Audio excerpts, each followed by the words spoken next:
All right, and even though I don't see it on the YouTube app, we are live, everyone. We are live. It's Monday something. It's July something. It doesn't matter. It's a lovely Monday when we're gonna talk about the coolest animals that are unfortunately no longer with us. We're gonna talk about dinosaurs. We're gonna talk about one of the coolest game genres that there are, adventure games, and we're going to talk about, well, whatever else we want. This is Theropods, everyone. This is the game we're going to talk about today, and with me, of course, the creators of this lovely pixel art adventure, Sarah and Kostas. Hi. Hello. Welcome to Fantasy Island. Sorry, it's just, it's kind of my, you have to say it. So, what, you have the song? Oh, if you can sing the song. Yeah, wait, no, because... we're on YouTube, so they might ban us. That's fine. Copyrighted That's songs, fine. That's fine. So this is Theropods, what you see on the screen right now, and well, I'm gonna start talking less right now because you can tell me about your creation. Just first introduce yourselves and then give me the pitch, the game pitch, the elevator pitch. Cool. Hi, I'm Kostas. I'm a game designer, writer, and animator on Theropods. I'm Sarah, and I help with the game design, and I do the character art and animation, and I program the demo using Adventure Game Studio. Yeah. You got the demo live now, huh? This is a demo of the full game we're developing for Theropods.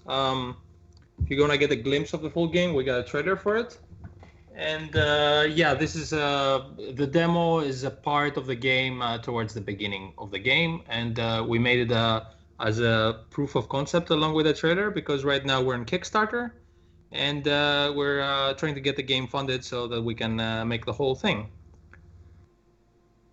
Okay, that was actually quite exhaustive. That's good. So this is an adventure game, and one cool thing that a lot of people might not know about it is that it actually was born out of the game jam. Can you tell me a little bit about that, about the history of Theropods? Yep. Sarah, you wanna? Yeah, sure. It was in 2015, I think it was, that we were doing Adventure Game Jam on Game Jolt, and we have to make an adventure game in 2 weeks. And I think we were both on separate games, and then somehow I ended up on Kostas' team. And he'd already written it to make Theropods. It was different. I mean, it was this like Kostas and I. Then we had Zach, which is the same person who does the music and sound effects on the full version, and Tiana as well, our voice actress for the red-headed huntress, as well. So it's different. We've upgraded it now in the sense that we've got an amazing background artist called Matt Frith, and he just brought a lot to the game, I reckon, because I think it looks really gorgeous now. We just decided to make it bigger and better. So how did that game do? Sorry, I want to say that's exactly what I was going to answer. That we had some pretty good feedback on that. We always talk with Sarah about making an adventure game, and that was a pretty good sense because game jams give you kind of a deadline to finish things. So we were like, in 2 weeks we're gonna have something. And it was a really cool and interesting experience. It's always kind of nice when you finish a project and then you kind of look back on it and see your mistakes or what you could have done better. So, for example, for the game jam, we knew we had 2 weeks, but for some reason, I planned a game that was 4 times the size of this, and then I realized after 2 days into the jam that this is never going to happen realistically. So you kind of when you put everything down, you start seeing the scope of what you design and the time it takes. So it was a really good experience for us on that for game design. And then it was a really good experience with seeing people actually play the game and their comments and how they react to it. And I'm going to mention an example, how in adventure games, usually you can combine items in your inventory.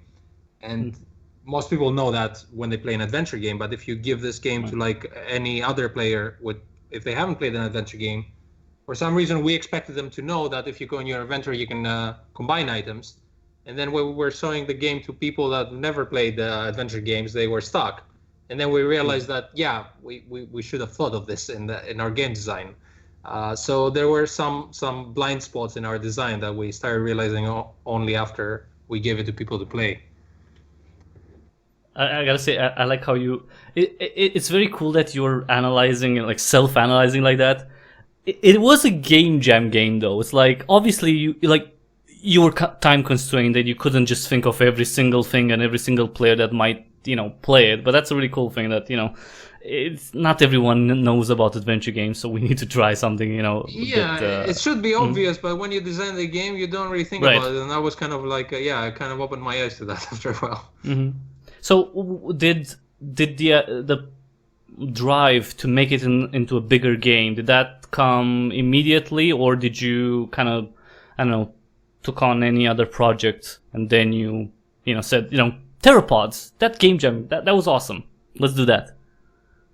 I don't know. I think for me at the time, Theropods was kind of a break from other projects because I knew it was going to be for 2 weeks. Even though I think you could, they let you pre-plan the game if you wanted before the 2 weeks, but you had to start with the assets, with the creation of it when the time frame starts.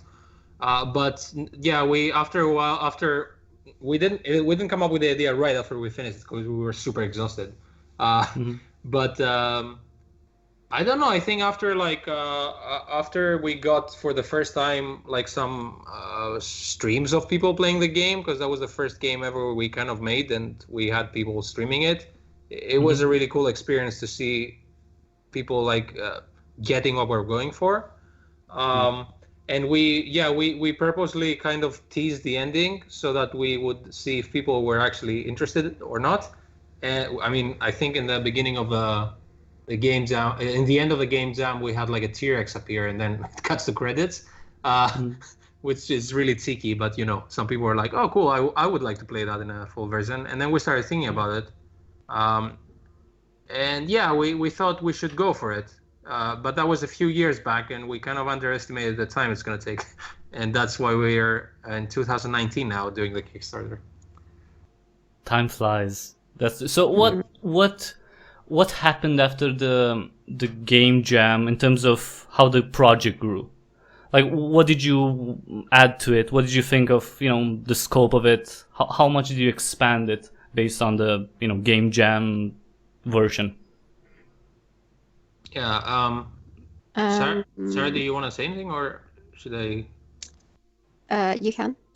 No, well, what I was thinking already. What I was thinking is that we definitely knew we wanted to keep the word of. We wanted to keep our protagonist. We wanted to keep the same world where humans and dinosaurs coexist, and we wanted to. I don't know if it came right away, but we have some sci-fi elements in the game, and I think this kind of came from the, I guess, not the need to put humans and dinosaurs together in a way, because I've been looking at like other films and series, how they've combined humans and dinosaurs, and Jurassic Park obviously comes to mind, and they use science for that. And then I think there's this show that I haven't seen called Terra Nova, which got canceled at some point. But I know I think they time traveled to meet dinosaurs in this. I was trying to find some ways to do this, and we were thinking that it kind of goes hand in hand if you think about it from this media, sci-fi and humans, like sci-fi, humans and dinosaurs. So we thought it would be an interesting twist to introduce sci-fi as like the. We have a spaceman in the game who's kind of like a castaway on this weird land, and he needs to get home. And we thought he would also, if we introduce a character like that, he would bring an imbalance to the world that then you can explore with the dinosaurs and the humans.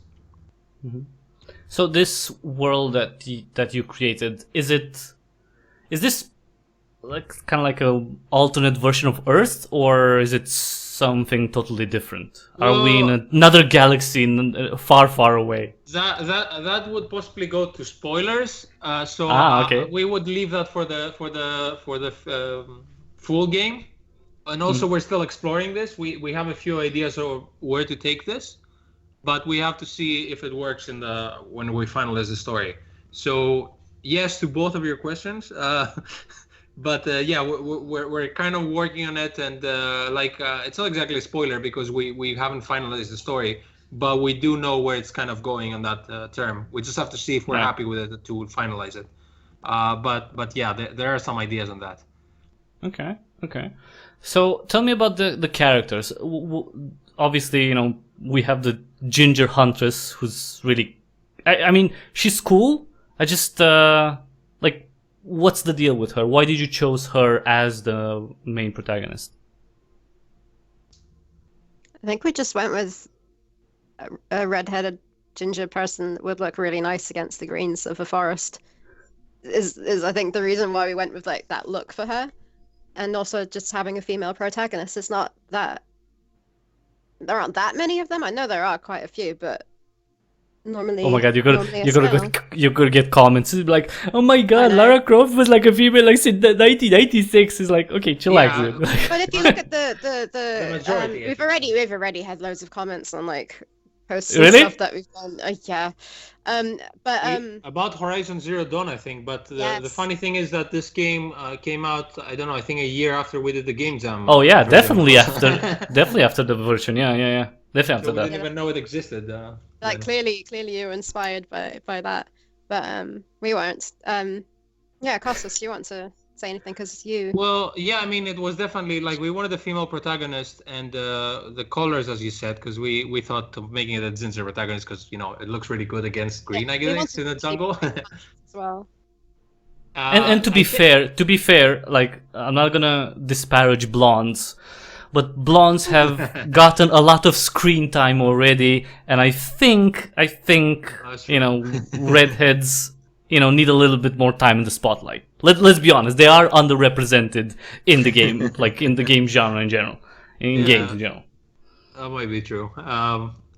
So yeah, I think we went with that, and then we kind of built the human village race around her, which was kind of like initially in our Game Jam version 2, we had like a kind of a witch doctor character who was with her in the jungle that she needed to save. And because of that, we kind of thought that in her village, she would kind of be the person that everyone relies to. Because, like usually in adventure games, you kind of like do chores for people, or I think most adventure games, they have this thing where you're kind of like, your character is kind of a psychopath because he just uses everyone to get what he needs. But we thought we could twist that. Yeah, basically just steals, tricks people and stuff like that. And we thought we would go the other way, where she's kind of like helping them because she's nice, right. And it's a harsh environment to live in, so she kind of uses her skill. Yeah, and as you noticed, like with the demo, her co-villagers are kind of useless without her. So we thought that would be an interesting dynamic, and we have a larger story for her in the game, and because her character is based on that, the fact that her village gets invaded by barbarians, which you can see in the trailer, means that she feels obliged to save all of her tribe and return to the village to do that. Okay, so unrelated to. Sorry, go ahead. No, I was going to say that even though she doesn't talk or speak, that's kind of the personality we wanted to give her. So, movie version, Theropods movie 2024 coming from obviously Disney because they're the only ones who make stuff. Who plays her? Please don't tell me Scarlett Johansson, please. Yeah, no, because we don't have the budget. But I was gonna say that that's the reason. Actually, the really cool thing about this game, which I find, is that compared to like if you make a film, like we would never realistically make a film with theropods. Like we wouldn't have dinosaurs, we wouldn't have jungles. But it's really cool that we have animation and games that we can build our own world in jungle and dinosaurs, and we can actually tell a story like that, which would require a huge budget. I'm saying this because I come from a filmmaking background, and if I wrote that for a film, that would never happen. So I'm really happy we can do this in that way, at least. So tell me a bit more about the world around that. Are you going to explore it freely? How are you going to go about in the world? Is there like a map, or are you just kind of, the story kind of takes you where you need to go? Yeah, at the moment we're not. I don't think we're having a map, but No, I don't think so. story is going to be pretty linear to some extent, where we don't want you to be allowed to go to like a whole load of backgrounds all at the same time, because a lot of point and click games that allow you to do that, you can feel quite lost and sort of lose track of where exactly you're meant to go and everything. I mean, we're not confining it to like one room. I mean, in some cases we will, but we don't want to overwhelm the player in that sense. But she'll be traveling quite around the world in like different areas, and you can see like quite a few different areas in the trailer. So like some caves, what else do we have? Underwater, the sky, like mountains and stuff like that. Yeah. Okay, she's gonna be traveling a lot. That's good. Yeah, we thought it would be like a kind of a traveling thing when with, as Sarah said, each area kind of represents a kind of new ecosystem with puzzles. So like different dinosaurs are in different areas, and these are mainly the obstacles that she has to face to keep moving. Because the way we made it is like she needs to go back to her village, and every new area is kind of her obstacle, and she needs to keep moving. So yeah, we were gonna keep it into like we wouldn't have a map, but we would kind of lock her into like small areas, and then you would like keep unlocking new areas and keep going with that, but without that meaning that we're gonna keep her in one room all the time, because it's a weird balance. You can either like, some games just give you so much freedom and then you get lost, and other games it's just like it's a bit linear if you're just going room to room to room. But we thought in this demo, for example, that only has 4 rooms, that it would have been a good balance of what we want to achieve, because it's not very confining, but at the same time, it's not as open, so that you can get lost and frustrated for ages. Yeah, you don't want a demo version. The first experience someone has with Theropods is like, I don't know where to go. Yeah, that's not the bad. That's not what we want you to relive from the classic adventure games. Yeah. Yeah. Speaking of that, so what would be, because on the Kickstarter page you talk quite a bit about it being inspired by the classics, and I don't know if adventure games peaked in the 90s, but that's, I don't know, maybe, I don't know for sure. But what were the inspirations of for Theropods? What some of the games that you've taken well, obviously inspiration from? Sorry, my vocabulary is limited. Sarah? Well, Curse of Monkey Island's like one of our favorites. Yeah, it's the third one. Yeah. I'm not sure what we've taken from that specifically. I think just the fluid animations, even though we're pixel art. I really loved that when I was playing it. That goes far back. Anything newer? Even further back. Oh, you want something newer? No, anything. Machinarian and Goblins.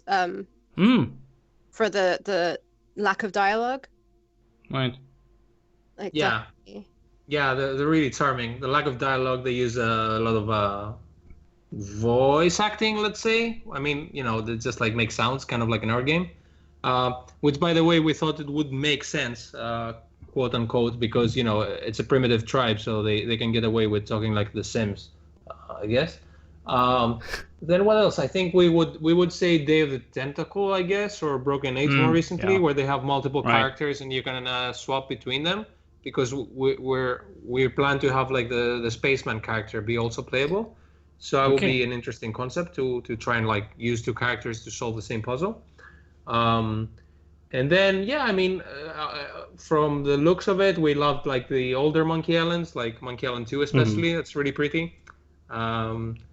And then also we kind of plan to have some action element in the game, which we're still developing. We don't know exactly how it's going to pan out, because we've been doing a research and it doesn't usually work in the adventure games favor, because I don't know if you it's tricky, because I think Telltale tried to do that, but they adventure games are relatively slow in their pace, and if you introduce like real-time reflexes, then it kind of like breaks this balance and gets you really disoriented. So we need to find a way to introduce action without, completely changing our setup or like mood or whatever. But the main idea for that was that we all in the adventure games that we watched, you kind of like see a cinematic and then you move on to the next area, and we thought that was kind of like, I don't know, dragging the pace down in a way, and we wanted to have those cinematics, let's say, as playable sequences in our game. So we'll see how it turns out, but at least we have a lot of people following the game, and they can play test it and tell us if it doesn't work, so we can fix it in time. One thing about the action moments, let's say, that you're thinking about interesting. The first thing that came to my mind was, I agree with the pacing, and some people may not like that. Although I think people who play adventure games can be a bit more malleable. It's not a turn-based strategy game where you play for 4 hours to do X thing and then you play for another 20 hours, right? Like planning and resource gathering. So it's a little bit different. So I think people can adapt quite quickly to a little bit of action, a little bit of something that requires faster movement or.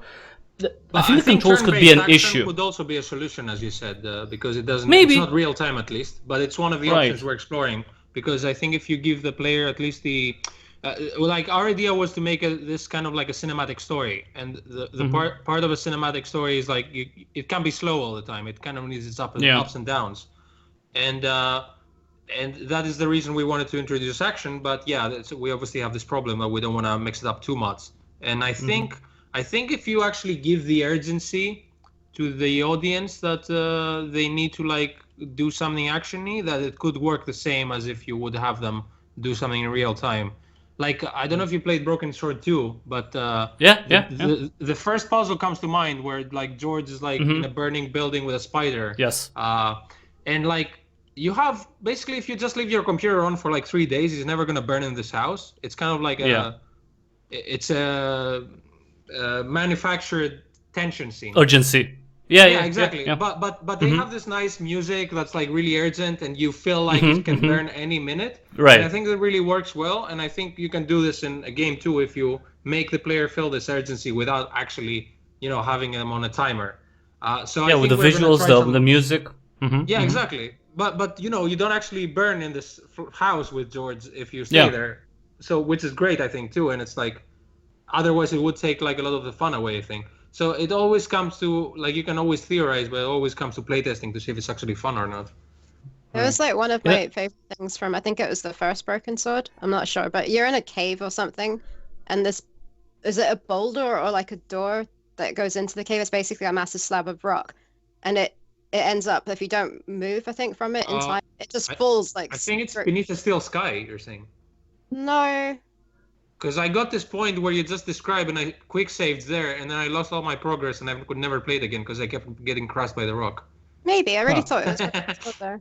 But anyways, it falls like flat on you, and I was just so like shocked by it, and it kind of like brings you back to the realness of like what's going on in the actual game, that there are dangerous things happening, and it's not just like a full on like relaxed point and click thing where like you're not that immersed in it because you can take as much time as you want. So that's why would I you think that a little bit of action is a lot more immersive.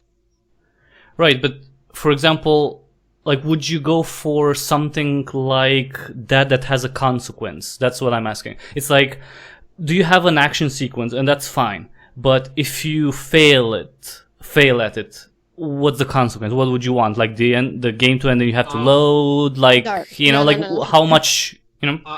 I think I mean I know it's not the best example, but Full Throttle tried to do some things like that, slightly successfully or unsuccessfully. It didn't always work. Like they had this bit with a bike fight. Don't know if you played this, where you need to. I mean, it was a bit random and awkward, all that. But if you messed up, I think it just like dropped from your bike and it showed you like a sequence where you were just like, I don't know. Yeah, it wasn't punishing per se. Yeah, because then you just instantly respawn, and I think if we ever do that, then like no big deal. And I think Anavowed did that recently too. Like if you make a wrong move, like you die, and then like 1 second later you're back to like you control Z and you're back to where you were. So I think that would be another way to do that, with like minimum consequences. It's kind of like a trial and error kind of thing. And it was the Right. same in full. It was the same, I think, in Full Throttle in the last sequence where, again, as I said, was like manufactured kind of tension because there was someone shooting at you, and there was a like a big vehicle hanging from the edge of a cliff, I think, and you kind of need to access some computer and find like some I don't know. You kind of need to find something there to like solve the puzzle, which was a bit tedious as a puzzle too. But I think it had kind of like a little timer where if you didn't do it in time, you got a cinematic sequence and everything exploded, and then you went back to it. So yeah, I think it just takes a lot of research and a lot of playing other games to see what happens with this. Okay, but the point being is that you don't want this to be like you want to implement something like this, but you don't want it to be like a frustrating, like, oh my god, Yeah. I died again, No, screw this, because it is about the story, right? It's about the story, about we want the this whole to be adventure, fun. not... Exactly. Yeah. And like the first thing we ever thought was like QuickTime events, kind of like God of War, but then everyone said Right. like, no, we hate this, and they were like, they're probably right, so we completely abandoned that idea. But yeah, you don't want to make it a button smashing thing when you're just having an adventure game around. Isn't Yeah. that really a thing? Like, does anyone actually like QuickTime events? I don't think I've met one person to say that they liked it in any I game. don't know. Really? I think I liked it when the very first time that I got it, like from God of War, like the first one. I was like, okay, that's interesting, but I didn't really complete the game, so I guess maybe not. Yeah, I don't. I think there's a reason no one does them other than God of War Yeah. now, because they invented Yeah, it kind of. I mean, I think it's like it's a mechanic that didn't really pick up, and for good reason. Because, like, yeah, you can do that, but you can do tension, you can do something action, you can do something that's without, you're like, oh, mash this button or the other one. It's like, wow, great. It's Mortal Kombat with two if buttons. it's not fun, I guess, yeah, you shouldn't do it. Yeah. It's just, I never got QuickTime events. Like, wait, actually people got paid to implement something like this? It's like, anyway, it's funny because it's a pretty bad mechanic. It's very simple, but it can be tedious sometimes. It's like low IQ because it doesn't require much from you in terms of, there's no planning. You just like kind of learn, or you're just fast at it. So anyway, to me, it was a little bit weird that mechanic was actually, like someone actually thought about, yeah, we can put this in, it's fine. So tell me a little bit about, so we have the protagonist, the hunters, the village. So are we going to see a lot of interaction between her and the other villagers? Does she have to kind of rescue them? How are you going to interact with those characters? Sarah? Sorry. Yeah, well, yeah, at the beginning, I mean, you're gonna just experience village life, like her life around the village, and yeah, it'll show you how everyone else acts around her, relationships with them, and so on. But then, yeah, eventually the village does get attacked by barbarians, and she ends up having to flee, to like run, to escape. Her tribe is basically gets captured. Yeah, and she has to flee, and she ends up ending up like far away, and she has to find her way back to them and to get help to rescue all of them. Hopefully.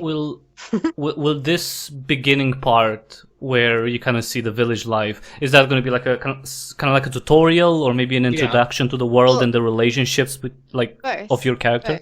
Both?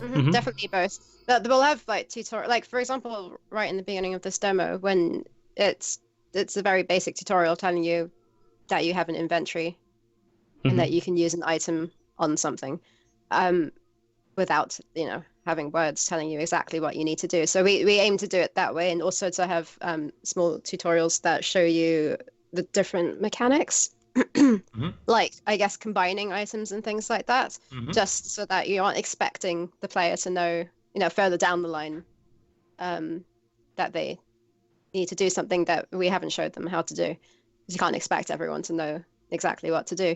And also the mechanic of asking a character to go somewhere or to help you with something, like in the demo, you can also do. So we plan to do all of that in the beginning, pretty near the beginning, and she'll have some like little puzzles to solve, like helping out people. In the trailer, you see her getting some water for an old lady in the village. Yeah, things like that. It's such a classic sweet person thing. It's like, you're helping an old lady. Just like, you know, like you can't help her cross the street, obviously, because there's no street. So, you know, you're helping her get water, which is very important. Across the brontosaurus field. Yeah. You know, you have to put it in the perspective. Yeah. But as Sarah said, yeah, this, for example, like in this demo, it's supposed to be like you start in your village and you do all these little tutorial puzzles, and then you go here. And because we didn't want to obviously add to the demo the tutorial puzzle, because that would be like, you know, not even the game. That's kind of introductory, because this is the actual first puzzle you do in the game. We do feel like, for example, the dialogue system, as Sarah said, that in the full game it would need some kind of introduction. Like, you do need to be taught that, hey, if you click on this character, this icon pops up, and then you can tell him where to go. And it's like there's a slightly like tough curve right now with this in this demo, and we realize that. But yeah, we're hopefully we'll fix it in the full game with a little tutorial scenes, as we said. Yeah. One thing that's obviously going to set Theropods apart, among other things, you know, dinosaurs obviously, and you know the pixel art, which is lovely and you know stands out. The fact that you don't want any, you know, text-based communication between characters or between anything really. I think it's like, oh, it's great because it opens up a lot of, you know, new avenues in interaction, right? That you can experience, but at the same time I think it limits you. So like, how are you going to tackle that? You know, what you're going to use to kind of make everything make sense, right? When you talk to a character, like for example, I was thinking, you know, obviously, you know, your character has a life and she has a place in the village, and in order to want to, you know, do all the puzzles, right, to save the village because you care about the village, well, you have to kind of learn to care about the village. So how do I care about them if I've never talked to anyone, right? So how are you thinking of doing that connection to the characters around you when you're like, you don't have any words that you can use, which I think it's very tough.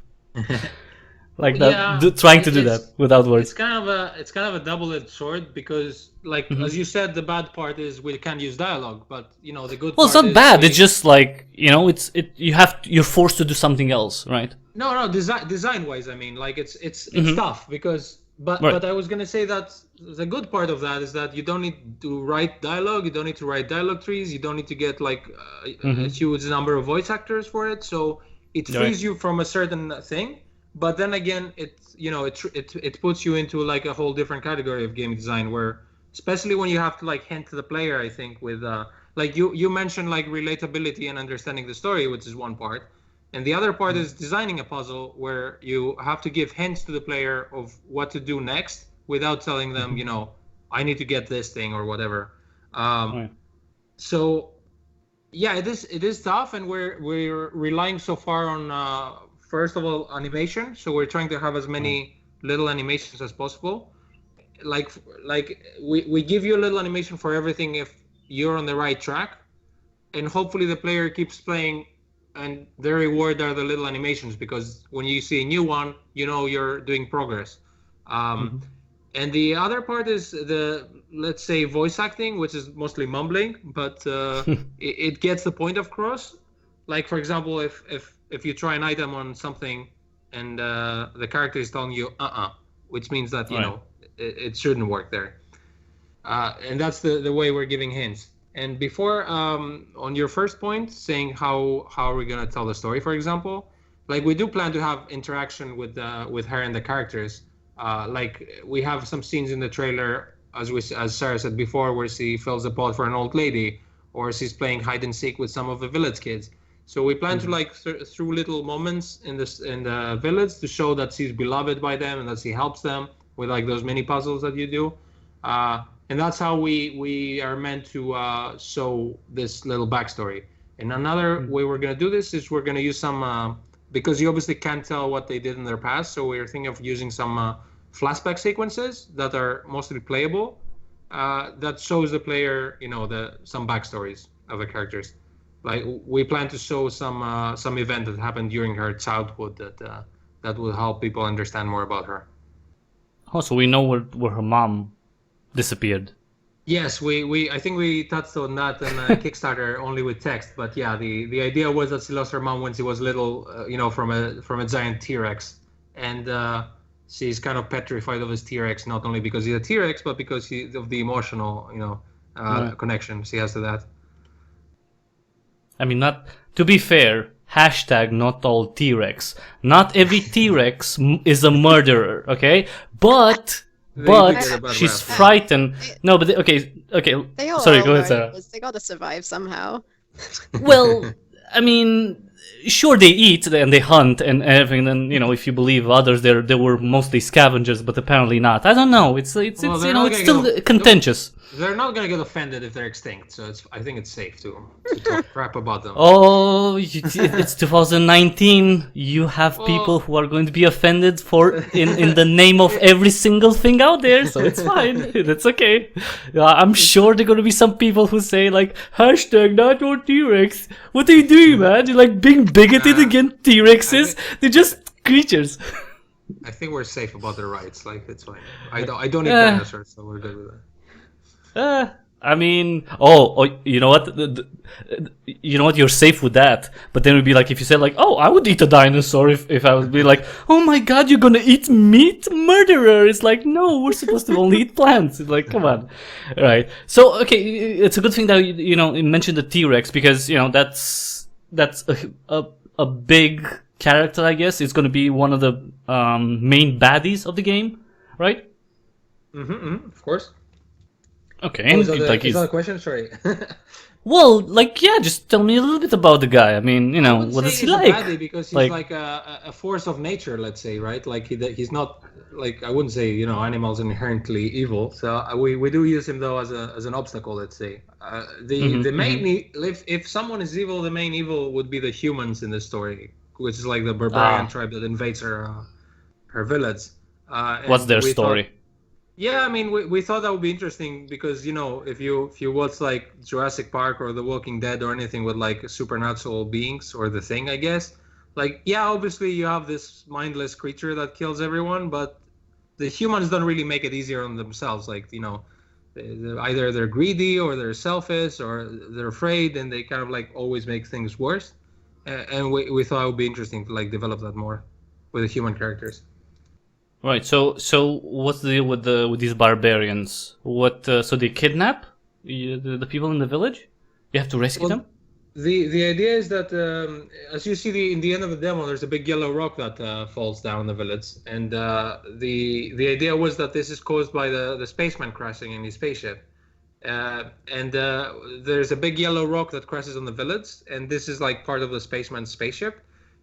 Because it emits like a really light beacon that kind of tends to attract like this barbarian tribe, so they mostly come there to plunder and worship this big yellow shiny thing. So yeah, it's mostly greed for them and just like power, right? Projecting power, and yeah, this is their motivation, I would say, and they end up just because overpowering everyone in the village because they're relatively peaceful. They only hunt, while the other guys are just like plundering villages. Which also hints at the bigger like human establishments here and there. Yeah, so that was the idea that we use those humans that are basically just like taking over. Thing that the main kind of I don't know if you've seen Apocalypto, the film. That was kind of the main inspiration of that, which was kind of kind of interesting. How like you get a primitive tribe, but then you get a primitive tribe that's even tougher, and then they just like brute force their way into the society. Yeah, I don't think that really worked much, like in history.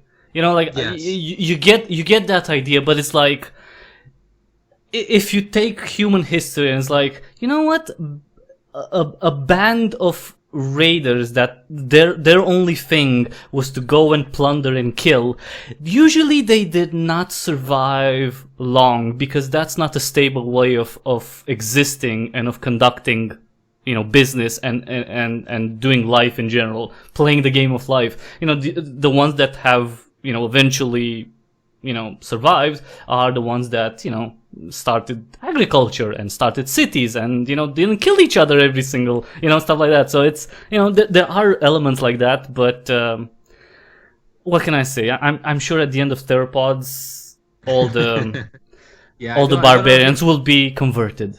I don't know if you're gonna have a society with laws and stuff, but yeah, let's see. No, I wouldn't go there, but the barbarians are not gonna. You know what? Okay, there are barbarians, but they're not gonna last. That's the idea. They're evil, and that's not cool. They kill and stuff, and they steal. Very bad. Not that they care about private property or anything like that, but they don't last. That's the Well, yeah, evil never prevails. We that is the kind of that's the common sense. The common theme we kind of wanna keep in this game. It's catharsis. Like if you kind of need to have them pay if they do something bad. But yeah, that's to be seen in the full game.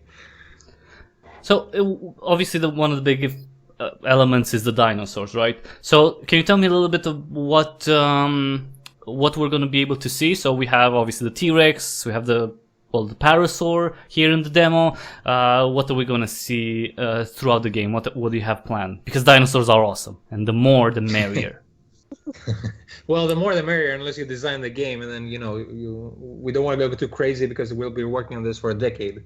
That's the only. Well, I'm not making them, so I can say. Yeah, I know. I can say the more the better.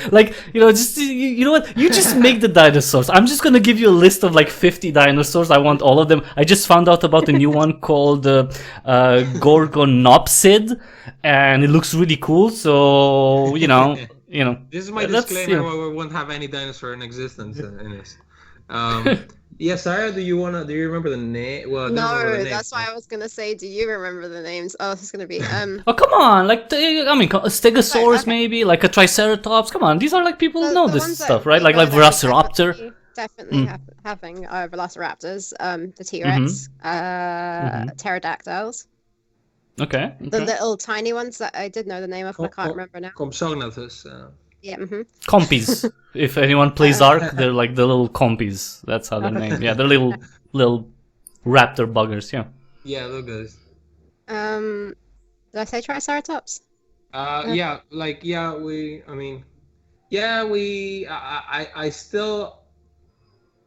the Triceratops and the Velociraptor, I really wanted to have them in the game, but if we see that it's getting too much, we might have to cut one of the two. So we're still debating on that. We couldn't have two huge dinosaurs. I mean, other than the T-Rex. I'm sure we can work something. I mean, you kind of need to somehow, because dinosaurs can be really big, and that's the kind of cool thing about them. Actually, we do have a reward on our Kickstarter where a backer can help us design a dinosaur to be in the game. So so people can tip in if they have a favorite dinosaur that they wanted to be in there. Yeah, but these are the dinosaurs. What about the underwater one? I don't know. The one that we have underwater. Oh, yeah, I don't remember the Ichthyosaurus. I don't even remember its name, but it's a huge one that's kind of looks like a swordfish, but it has an armored plating on him, so it looks really we didn't make him up. I saw him somewhere online, but he looked really cool.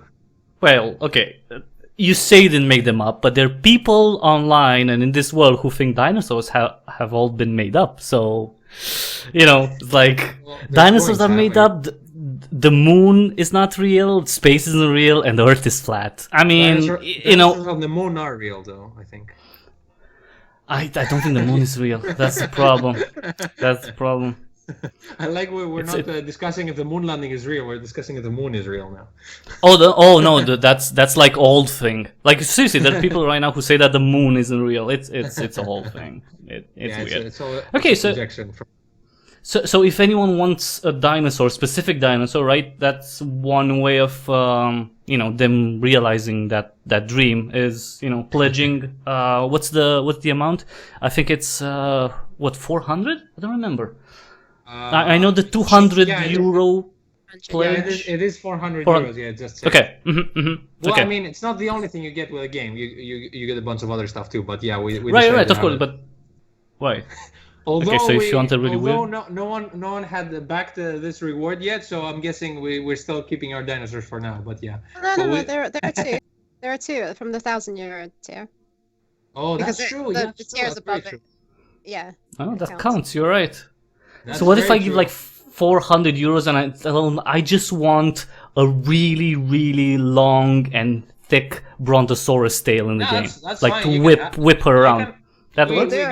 we got a couple of solutions for that. It's either gonna be in the background or it's gonna be like his head, like in Jurassic Park, where he comes. I was gonna through. say it'll just be the bottom of him going across like 50 backgrounds. He's Just like hands across constantly. he's yeah. And the ground just shaking when it goes. Yeah, yeah, that would be So pretty that's cool. up to Matt. Matt, we need 40 backgrounds of a dinosaur.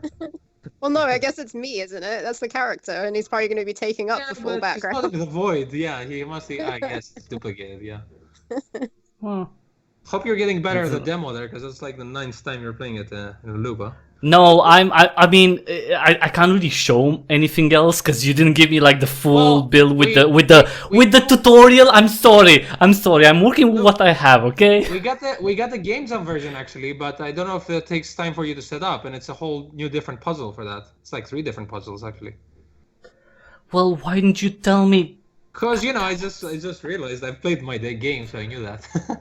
Ah, god damn it. It's actually in a what- browser. It's a Flash version, so I don't know how much Oh. setting up it would need, but it's not that hard. It would work. I think it would work probably. It's like, I mean, yeah. Okay, let me get at you. We're improvising now. Okay, so That'd be while cool. Guess you have to while we'll That while would be we're cool, though, to improvising, see your reaction, because you know what you're while doing we'll now.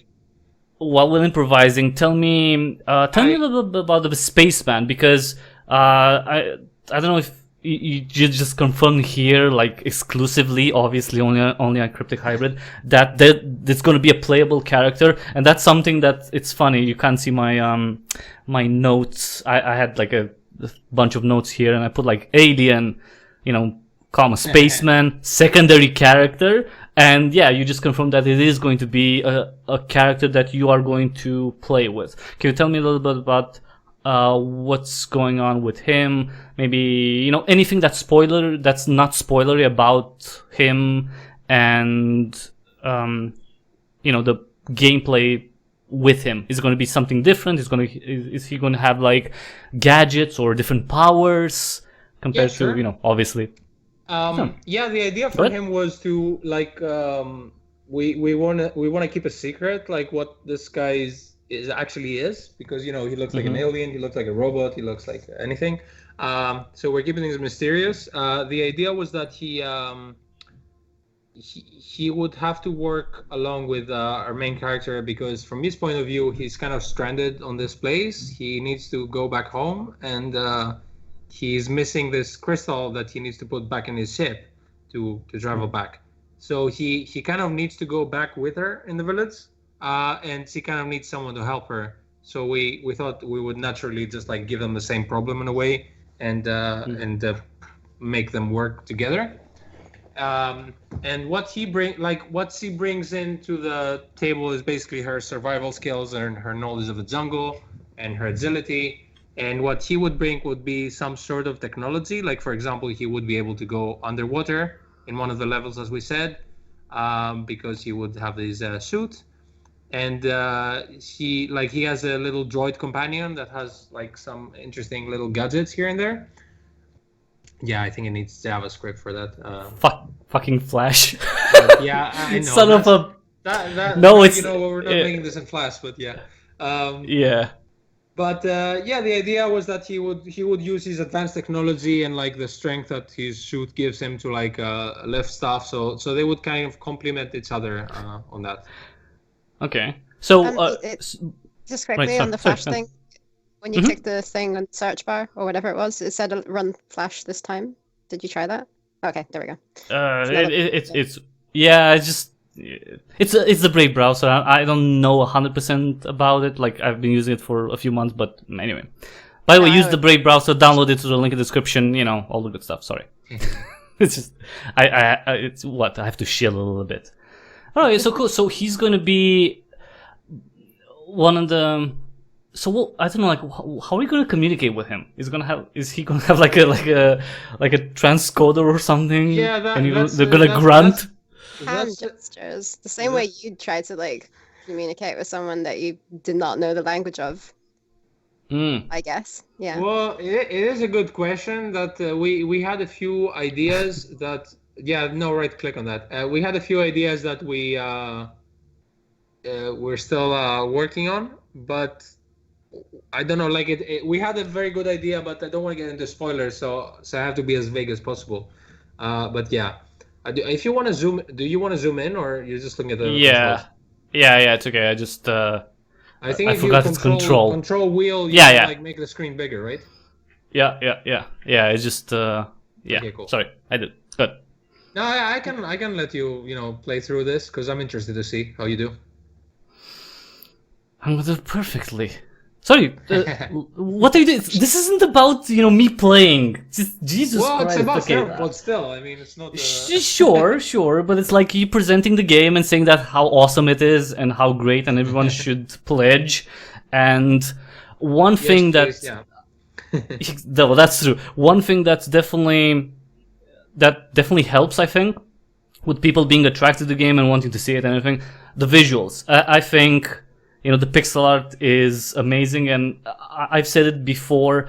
I'm more impressed with what people do with 2D than I've ever been impressed with any 3D game that I've seen since I started playing games, and that's like 2 decades already. So, tell me a little bit about the process. Why did you choose this specifically? Was it something that it was why go for this type of art and not maybe something cartoony, something more flashy, more more sharp?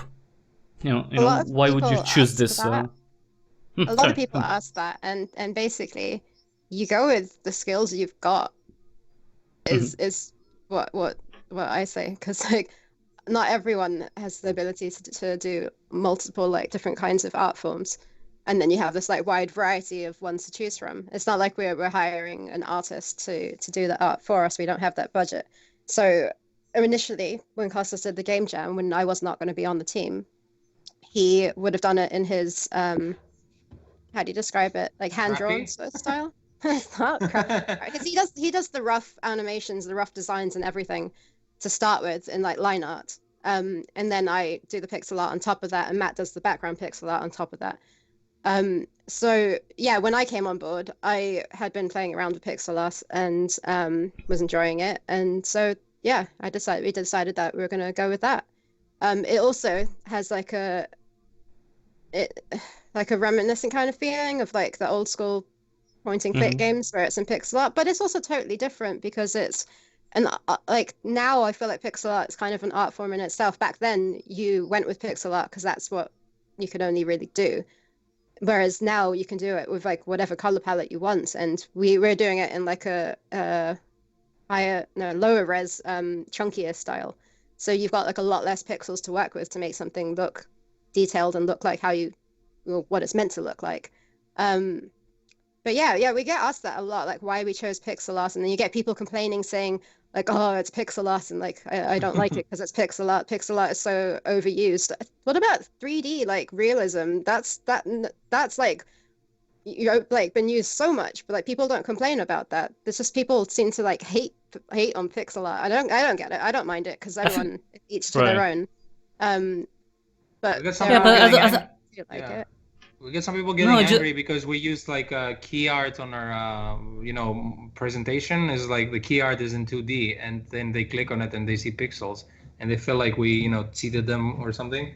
I have no idea why, but sure. I think it's not very rational. I mean, I think it is preference, but saying that you hate pixel art or hate any style, it's like, no, you can't have that strong of a feeling about a visual style. You just don't like it. Sure, that's fine. I think people very easily hate on things that are, in their eyes, overused or overdone at the time, where it becomes like a I don't know what you call it. Like I feel like that about certain films where like it's just hyped up so much that I don't really want to watch it because it's all that everyone's talking about. And I just feel like a sheep if I just followed in and went and watched it. That's how I kind of feel about something. So I think that's where that hatred feeling comes from, just because, yeah. I mean, there's Not other thing justifying when you. it, but No, obviously you're just explaining it. That's another thing that a lot of people need to learn. Explaining how something works is not justifying it happening. It's just explaining how it works, like why it happens. It doesn't justify it. Anyway, it's just no. But with pixel art, I think it's one of the great things about it, and maybe that's just me. How beautiful something can be, although it has so little in terms of the pixels, right? It's like, what? It's incredible. This looks like an actual human being, and I can tell, she has different strands of hair, and I can see, differences in her clothing and her knees. I know where her knees are, and that's amazing how people can make something so detailed with so little. I think that's incredible. How is that not fascinating when it comes to representing something? Well, obviously I like stuff that are super detailed too, but it's you have to acknowledge the talent there, I don't know. Yeah, I think some people just think that you just like size it down and it looks like pixels and that's it. Like Sarah, No. yeah, I think literally like Sarah had this comment. Really? So how do you do this? Do you just size it down? no, they're like, you just click a button that says pixel. Yeah, like in Photoshop, you just like zoom out, and then you like. Well, you can do this, but it looks like crap. So it does require skill. But I think on that note, that anything 2D animated, I think it's kind of timeless, because like I don't know, like if you play The Curse of Monkey Island now, for example, it looks so pretty still because it's 2D animation that kind of looks like Disney animation. But if you play any other game from 1997, like all in 3D, all those graphics are now super dated, and you can't even play it. Yeah. Well, the worst thing about those games are never mind. The gameplay. I'm just thinking. I'm kidding. I'm kidding. That's true. No, that's true because the games were developing new technologies then, so they were learning. No, but it's like some people want to just defend stuff that is old because they liked it, and I'm not saying it's a bad thing, but you can see how things evolve, and especially when it comes to game mechanics. Yeah, it's like, no, this was good at when it came out. Like right now, you're not going to use the same things. So if anyone wants to make a platformer, please stop making that crappy thing where your character is being chased by something, or water is going up and you have to go really, really fast. That's a bad old mechanic. Don't put that in your game anymore. Thank you. That was my rant about that thing. No, I can see why you don't like really fast games that are stressing you out, and I'm more like that with adventure games too. That they're slower. I mean, I depends. I like planning. You know what I don't like? I don't like being put in a situation where I know I will never be in. Even in the weird scenarios where you're a plumber in in a world with I understand it's a fantasy world, but even in that fantasy world you expect me to become that character. The way I am is not how the character behaves, and that's something that, to me, it breaks immersion.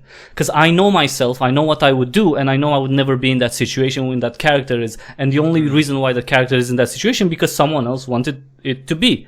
And I can say, that's fine, I'm gonna do this challenge, or I can say, you know what, I don't like this, I'm gonna move on. And there's plenty of other games, so it depends. It just which usually comes down to adventure games too, when you want to solve a puzzle and the game designer doesn't let you, and you're like, but it's so simple, if I clicked on that it would have happened. It's a common frustration with these games too, unfortunately. Yeah, the one thing about with adventure games, it's that really pisses me off, and it to be fair, it doesn't happen often anymore. Illogical solutions to puzzles. I mean, I'm gonna combine a fly with a toad and with a bunch of gum. Like, I'm not fucking MacGyver. That doesn't happen. Like, that does literally. I'm gonna combine like a tube and things that are absurd, but it's like that's the solution to the puzzle. It's like, okay, thank you for that. It's like, okay, and, it's weird. That's what with adventure, especially the old adventure games. I think some of them had like some illogical stuff in them, but. No, that's really that's pretty common, unfortunately. I'm gonna give this this little dinosaur. It looks like an egg. It's ate it. It's stupid. See, it's too stupid to eat it. That's good. See, that makes sense. That makes sense. I have a rock. There's some honey. I put some honey on the rock, and the creature doesn't know. That's logical, right? You can trick an animal like that. You know, that makes sense. There are some puzzles though that they make sense after you do them too, and that's kind of also not ideal because sometimes the person playing it, they have no idea why they're doing this, and it makes sense later. So that's a difficult balance as well. All right, tell me a little bit about the music. What does Zach? I call him Zach because we're friends. I don't know. I'm sorry. I'm just saying. No, but because I really think audio is going to be a huge thing with Theropods, because one of the reasons is because of the lack of actual text. Music is going to be a big part. You know, the sounds, the grunts and everything. I think that's going to be a big part. All the audio. So what's the plan for this? It's going to be like different themes for different zones. What are you thinking about when it comes to the audio part? Yeah, well, thankfully Zach is so good that you just need to tell him like a couple of things, and then he just like does his magic. So that's been really cool on that. Like as you can see from this, I don't know if you have sound on this demo too, but he made a couple of like themes for this one too per area. Yeah, like our idea was kind of I remember Zach, he didn't want to go like full tribal on the sounds. He kind of wanted to like have it a bit more mellow and like ambient. And the only thing that we discussed was that since we are gonna have a spaceman in this, how are we gonna tie in the spaceman themes with like the more the tribal themes, I guess. Right. And yeah, like like you can see a little bit in the trailer what he did, but he did a really cool mix of like synthesizers and more drummy sounds in this. So I think that was a really interesting mix of like themes along with the characters. So I think we're gonna have some more electronic like synthesizer sounds for the spaceman, and we're gonna mix them up with more like drummy sounds kind of more instrumental for the background areas. But mostly we just want to calm you down and immerse you like into whatever like pretty location you're in, and then when we like when things get a bit faster or tougher or like there's an action sequence, then it's gonna get more intense. Yeah. Okay, so it's gonna be based on what you see, like the scene you're in and everything. Okay. Yeah. Okay, that might be a bit of a tougher puzzle here. That's our last puzzle of the demo, but that's okay. Have faith. No, I'm just kind of stressing if you're gonna do it, because that has been a little mistake on our part, but sure. Game design ways.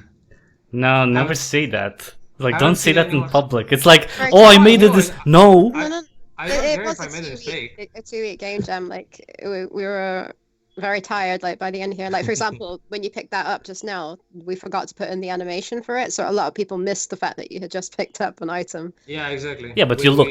Yeah. But you look in your inventory. It's like looking in your inventory in an adventure game is just like reloading after shooting one shot in a first-person shooter. You always do that.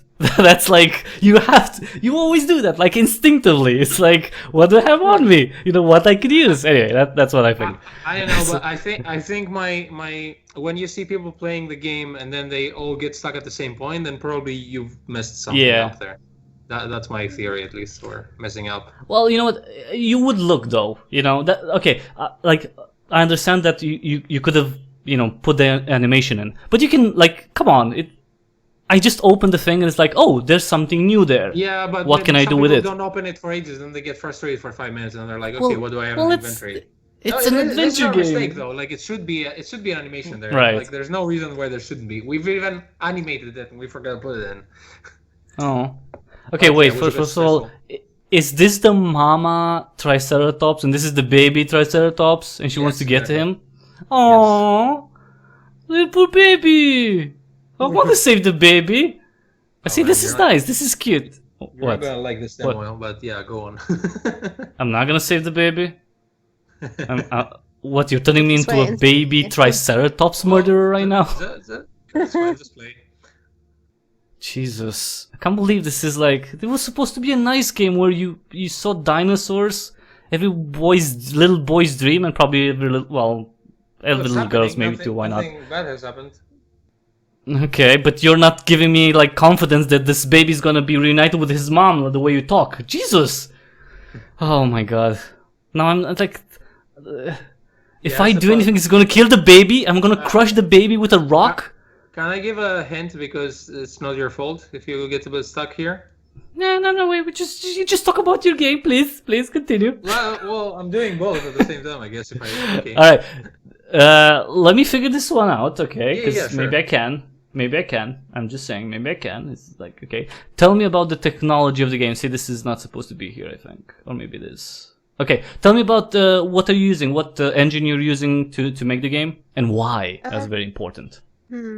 Well, we originally started, after the game jam was in Flash, then for the full game, we started making it in Unity.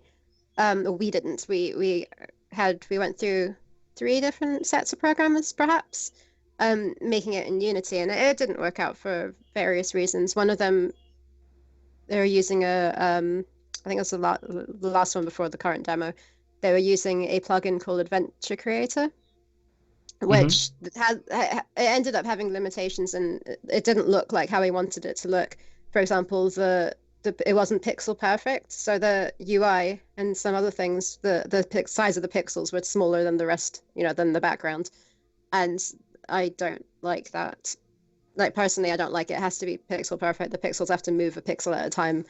I don't like rotated pixels, even though there are some in this, in like the previous scene where there were leaves on the ground, but that's fine because it was a game jam. But normally I don't like that aesthetically. I don't like the way it looks. So instead of like then finding another programmer and then waiting for quite some time to see if it works or not, I decided to pick it to try myself with no programming experience.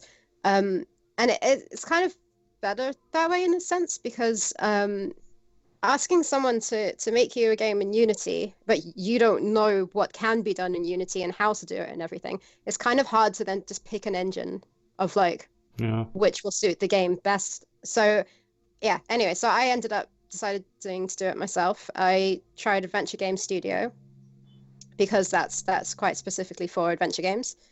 And it sounded more user-friendly than Unity, because I had opened Unity before and I closed it pretty quickly because it's just overwhelming. And I'm more of of a creative mindset. Like, I find it really hard. Like, I have a lot of admiration for people who can do both, but I picked it up, I learned it in about a year maybe, so it took a while, and I recreated the demo, and it turned out how we wanted it to be. There's a couple of issues, but that's all right, they'll get ironed out. Yeah. Does that answer? Okay, the Adventure Game Studio. So that's so for Theropods 2, same engine. We don't have Theropods 1 engine right now, to be fair, because we did AGS. I'm sorry, it's in the contract. I have to ask about the sequel all the time. So. The point is that we're doing it in AGS now, but we have a little issue with that AGS is not very good, I guess, with porting. Like, you need to jump through a lot of hoops if you want to get it to something more than PC. We know you can get it on Mac. We know you can get it on Linux, with some work. We know that you probably can get it on a Switch, but it hasn't been done before. Some people are just experimenting with it now. So it's a bit limiting. So we'll have to see if we go on with this. That's one of our issues. Okay, so that actually, yeah. Sorry, go ahead, tell me. So I was gonna say that one of the reasons we're doing the Kickstarter too is that because we were not programmers ourselves, we want to hire a programmer full time to work with us on Theropods. So it will greatly depend on their skills and what they feel most comfortable with. And after a discussion of how to if we're gonna keep doing it with AGS or we have to switch to something else that's more gives us more options in the future to port the game.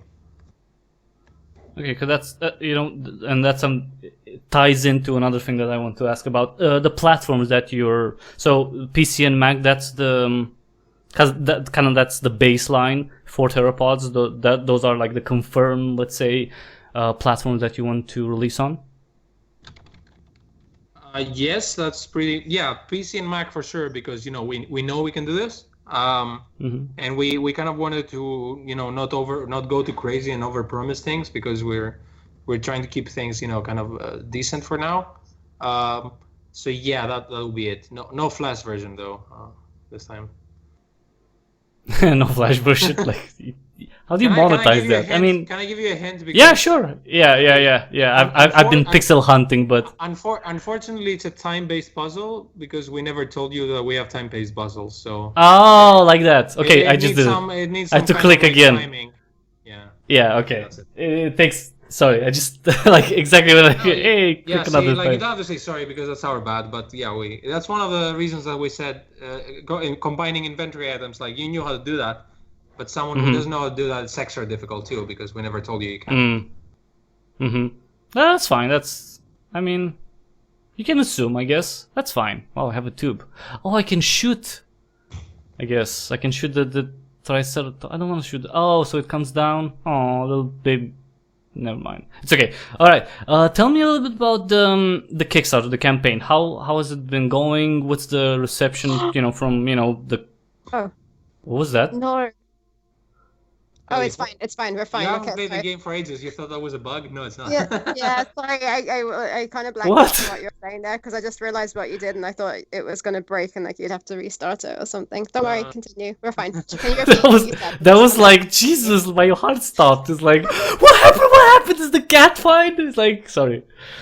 So tell me about the tell me about the reception you have with the Kickstarter, with the demo version. What's the feedback from all those?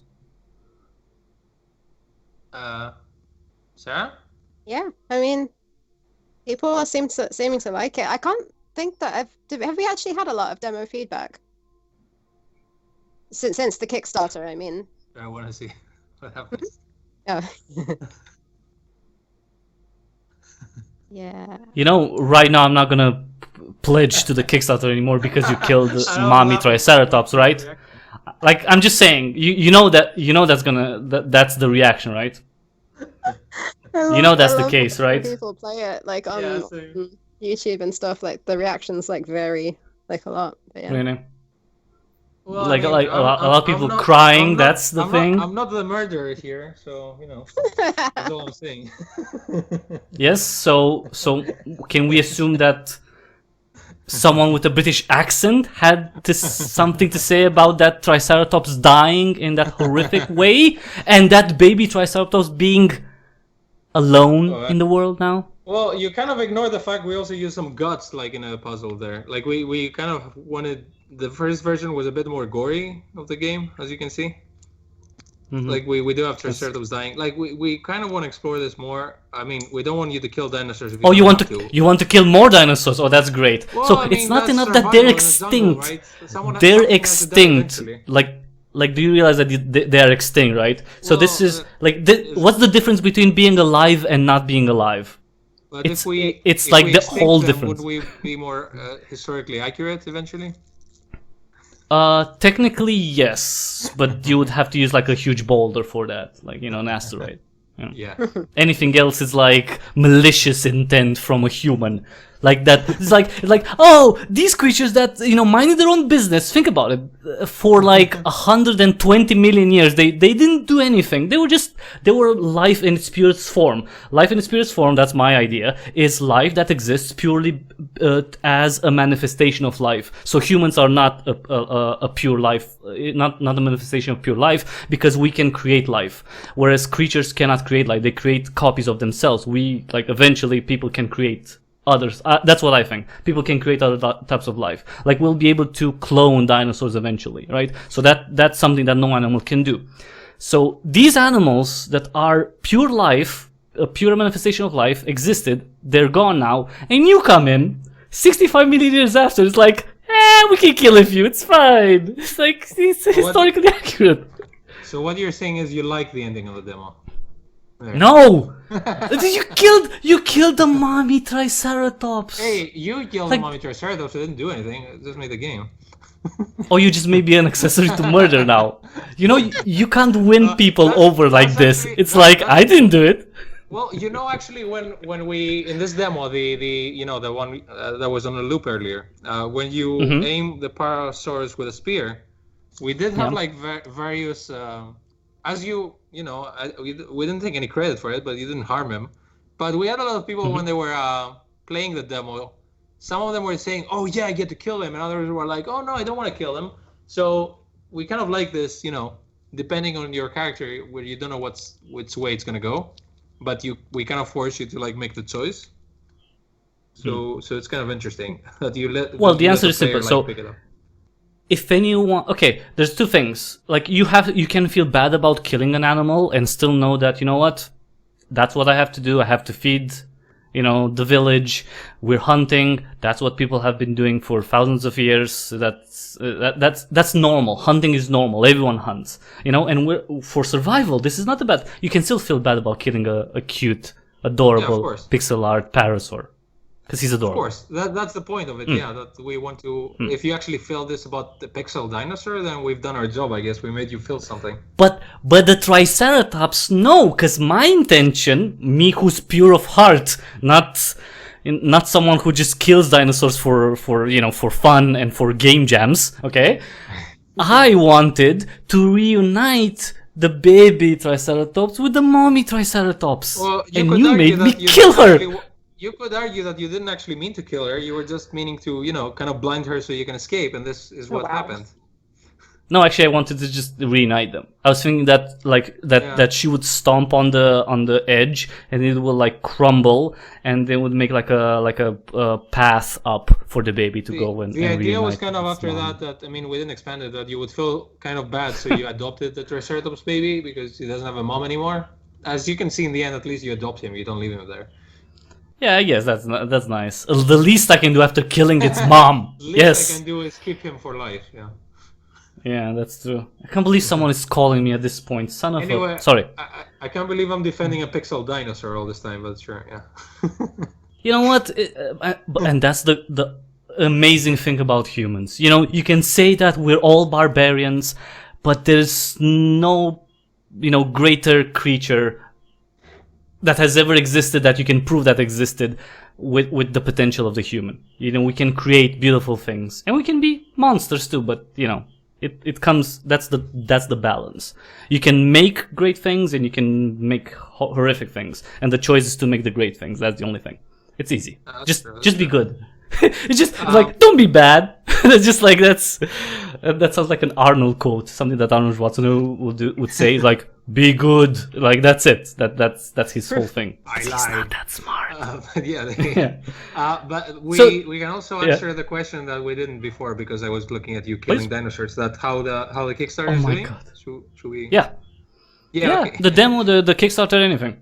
I mean, you said that the demo, not too many people. I mean, some people didn't, like it because you didn't kill the Parasaur in cold blood. No. This was mostly. I think it was mostly in. Well, it's not like they didn't say I hate it because I couldn't kill it. It was. I think it was us observing people playing like conventions, like live. When they were reacting to it. Oh, like where? Where did you show it off?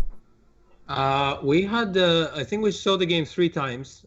We showed it once at Adventure X. Don't know if you've ever been. It's this adventure narrative game convention that happens in London every year. Yeah. I've heard of it. I've never been because, like, if anyone wants to support me so I can have some money to survive and actually go to London, then yes, continue. Yeah, it's very cool because, you meet like-minded developers and fans of adventure games, and you get to play some cool adventure games.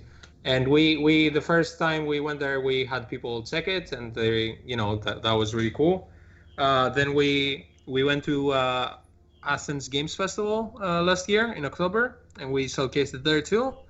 And a couple of months back in Utrecht, in the Netherlands. Sorry, because I don't know the second one that you mentioned. Is that just like a games convention in general, or is it focused on adventure games? No, it was a games convention in general, but mostly it was mostly Greek developers. That was a theme, I guess, because it was an so how was that? Because I'm thinking, like, with Adventure X, which seems like a really cool event. It's awesome because you get adventure fans, right? So the base that you are going for, right? But something that's more general, you know, like you could have people who don't necessarily know the genre or anything. So how was that? Yes, Like, what? well, it was fine actually because you know you kind of had everyone had their booths and people were like free to roam around because it was like a big venue. So anyone who just saw like pixel graphics, they were drawn to this because if they like this, that's what you're drawn to. And if you don't like this, you keep walking. So I guess you know it's kind of like we have the trailer playing in a loop, and that's how you get people's attention. Who actually the people who like pixel graphics, they come to you. So that's how it kind of worked. Yeah, because it's obvious what you said. Like, you're not gonna please everyone with this. Like, not everyone is there for like in Adventure X, everyone's there for adventure games, but not, in other conventions they're not. So yeah, I think fans kind of come and find you if you're there through the visuals. That's cool. So the Kickstarter, what's been the what's the world saying? Like, what did the let me think. Kotaku article say about Theropods? Did it say that it was empowering towards women because you have a female protagonist? No, they didn't say anything because they didn't write about us. But Right, because they're fucking bastards who don't care about games. Exactly. You don't have to say it because you may want. I understand you guys may want your games to be covered by them, but I can say it. If you want to read about games or you care about games, you don't read fucking like Polygon, Kotaku, like maybe, and all those. No, because they don't give a crap about this. This is an amazing game that's being made right now, and they don't give a shit about it because I don't know. I guess you don't have the connections for it, or your character isn't LGBTQI, whatever. You should have made her trans. See, if you made a non-binary, I mean, I'm just saying. You want some attention, make a non-binary, and don't stop killing dinosaur mummies, okay? Maybe that's the problem. I think it's mostly because Kickstarters are not news anymore. But yeah, also like the even the press that covered us, they never went with like Kickstarter as a headline because I think it's after like a few years, Kickstarter is kind of like not really noteworthy news. So it's yeah, got a bit of a bad rep too, I think, as well as with some games just not ever being completed, or they go back on promises and stuff like that. We've definitely had some people, like, for example, like I've posted on Reddit, and you'll get comments of people that are like, "It looked great until I realized it's a Kickstarter, so I'll maybe buy it when it comes out on Steam or whatever," but they're not going to back it because they just don't trust. Right. Well, and understandably, because there's been so many projects that like betrayed people's trust, and it's been so many years, and like it hasn't been, the golden age is past of Kickstarter, I think, and now it's the golden age of board games now in Kickstarter.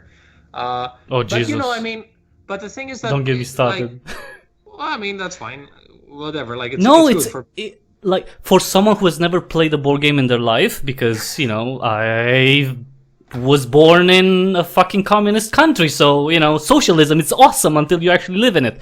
You're actually born in it. Never mind, that's another thing. That's politics. Anyway, the point is I've never played it, and to me it's amazing to see how many people invest in board games and how like the Kickstarters that board games are like tabletop games have, they raise so much money. It's incredible. I'm not belittling it, not at all, because I don't know, but it's amazing. It's absolutely amazing how much money those people can get.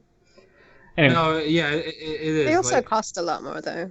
They do. Yeah, true. They have a whole different process, obviously, because you need to make prototypes, you need to send them to people, you need to test it. Like you kind of have like a finished product already, and then you're just like looking for costs to like deliver to people. So I can understand that if you back compared to like a video game, if you back a board game, then you're guaranteed to get it way sooner than a video game. And also like video, like as with any project, but mostly with video games, like video game creators are not very good with predicting how long it's going to take. So like you're bound to kind of like say something, promise something that is not going to work in the end. But I think the important part of it is like to communicate with your audience and be transparent about the process. So let's say it takes like 3 more months, you have to explain why, and you the worst thing you can do is like having radio silence, I think. And that's what kind of like makes most people feel betrayed about Kickstarters. I agree. Yeah. I totally agree, because there's so many, because if people are in the loop, right? If they're in the know, they're more likely to be more lenient with something which, they should be lenient to some extent anyway, because it is a creative process. I'm not going to be like, oh, you pixel artist, why didn't you make, 1,000, scenes like until yesterday? It's like, because it's an actual person, it's not a freaking robot, and the person needs inspiration, needs to be in a specific mindset, and you wouldn't put that person in that pressure. You wouldn't put a creative person in that sort of pressure in terms of time. I mean, obviously, they can't go on forever, but, it's going to be 3 more months, or it's going to be 6 more months. We're working on it, it's fine. And that's, I think, most people, I think, understand that idea of, we want to make it the best. It's going to take us a little longer than that, than we initially said. And because of a creative process, people should understand. Just most, I think, understand. But yeah, when you don't say anything, exactly, then, they feel betrayed. You need to be open and polite about this. Like you can't be just you can't be just like expect them to understand without any communication, I think. Mm-hmm.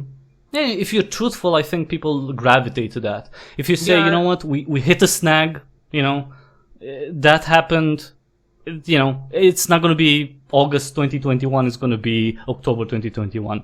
Yeah, most people will be even fine now, with for example, people are like, we could have said like it's going to come out in 2020, but we think that's going to be a lie. And we have people saying, oh, wow, that's really, that's a really long time. But, we could have lied, but why should we? I mean, we know it's going to take a long time to do this. Because, it's lying is not. No, I mean, but I can understand like how like some project, for example, would say a sooner date because people would like people who would know how much time game development takes, they would be like, oh, okay, in a year, that's fine. But if it's like 2 years, that's way too long. Yeah, and I mean, to all fairness, this is a kind of like first really big game, and that's why we try to make as much content for it as possible to show people that we can actually do it, like the trailer and the demo and like all these proof of concepts. But yeah, I can understand people's hesitation with Kickstarter. But I think if you have a good feeling about the project and you like what you see and you feel like supporting it, then you should. Don't think like everything falls into the same category as like, oh, it's Kickstarter, I shouldn't do it. Yeah, it's too generalizing, and I don't think people should do that, because in most cases it's wrong. It's like, this person is different than this person, so don't judge everyone the same, don't judge every project the same. And it's funny that you said that, and I wanted to ask you both about it. You said that this is the first major project. What else have you two worked on, like previously, before Theropods? Well, like, in terms of the game experience in the gaming world, and what have you been doing in that? Yes, sir. You want me to start? Yeah, sure, because I've been talking for like an hour. So. I think the first game I started to make was when I finished university. I, with a friend of mine, I was making a point-and-click adventure game, but we made a demo on Flash, and it never became a full game.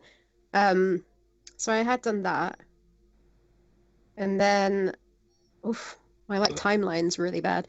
I think then I started working with someone else on a different game, which we were working on that for a fair bit, but that never became like a full game as well. Then I did a game. Yeah, then it was the Theropods game jam, and then after that I did Ludum Dare and created Fluffy Horde, which is actually now out on Steam, but I didn't work on the full game. Wait, yeah. You worked on really?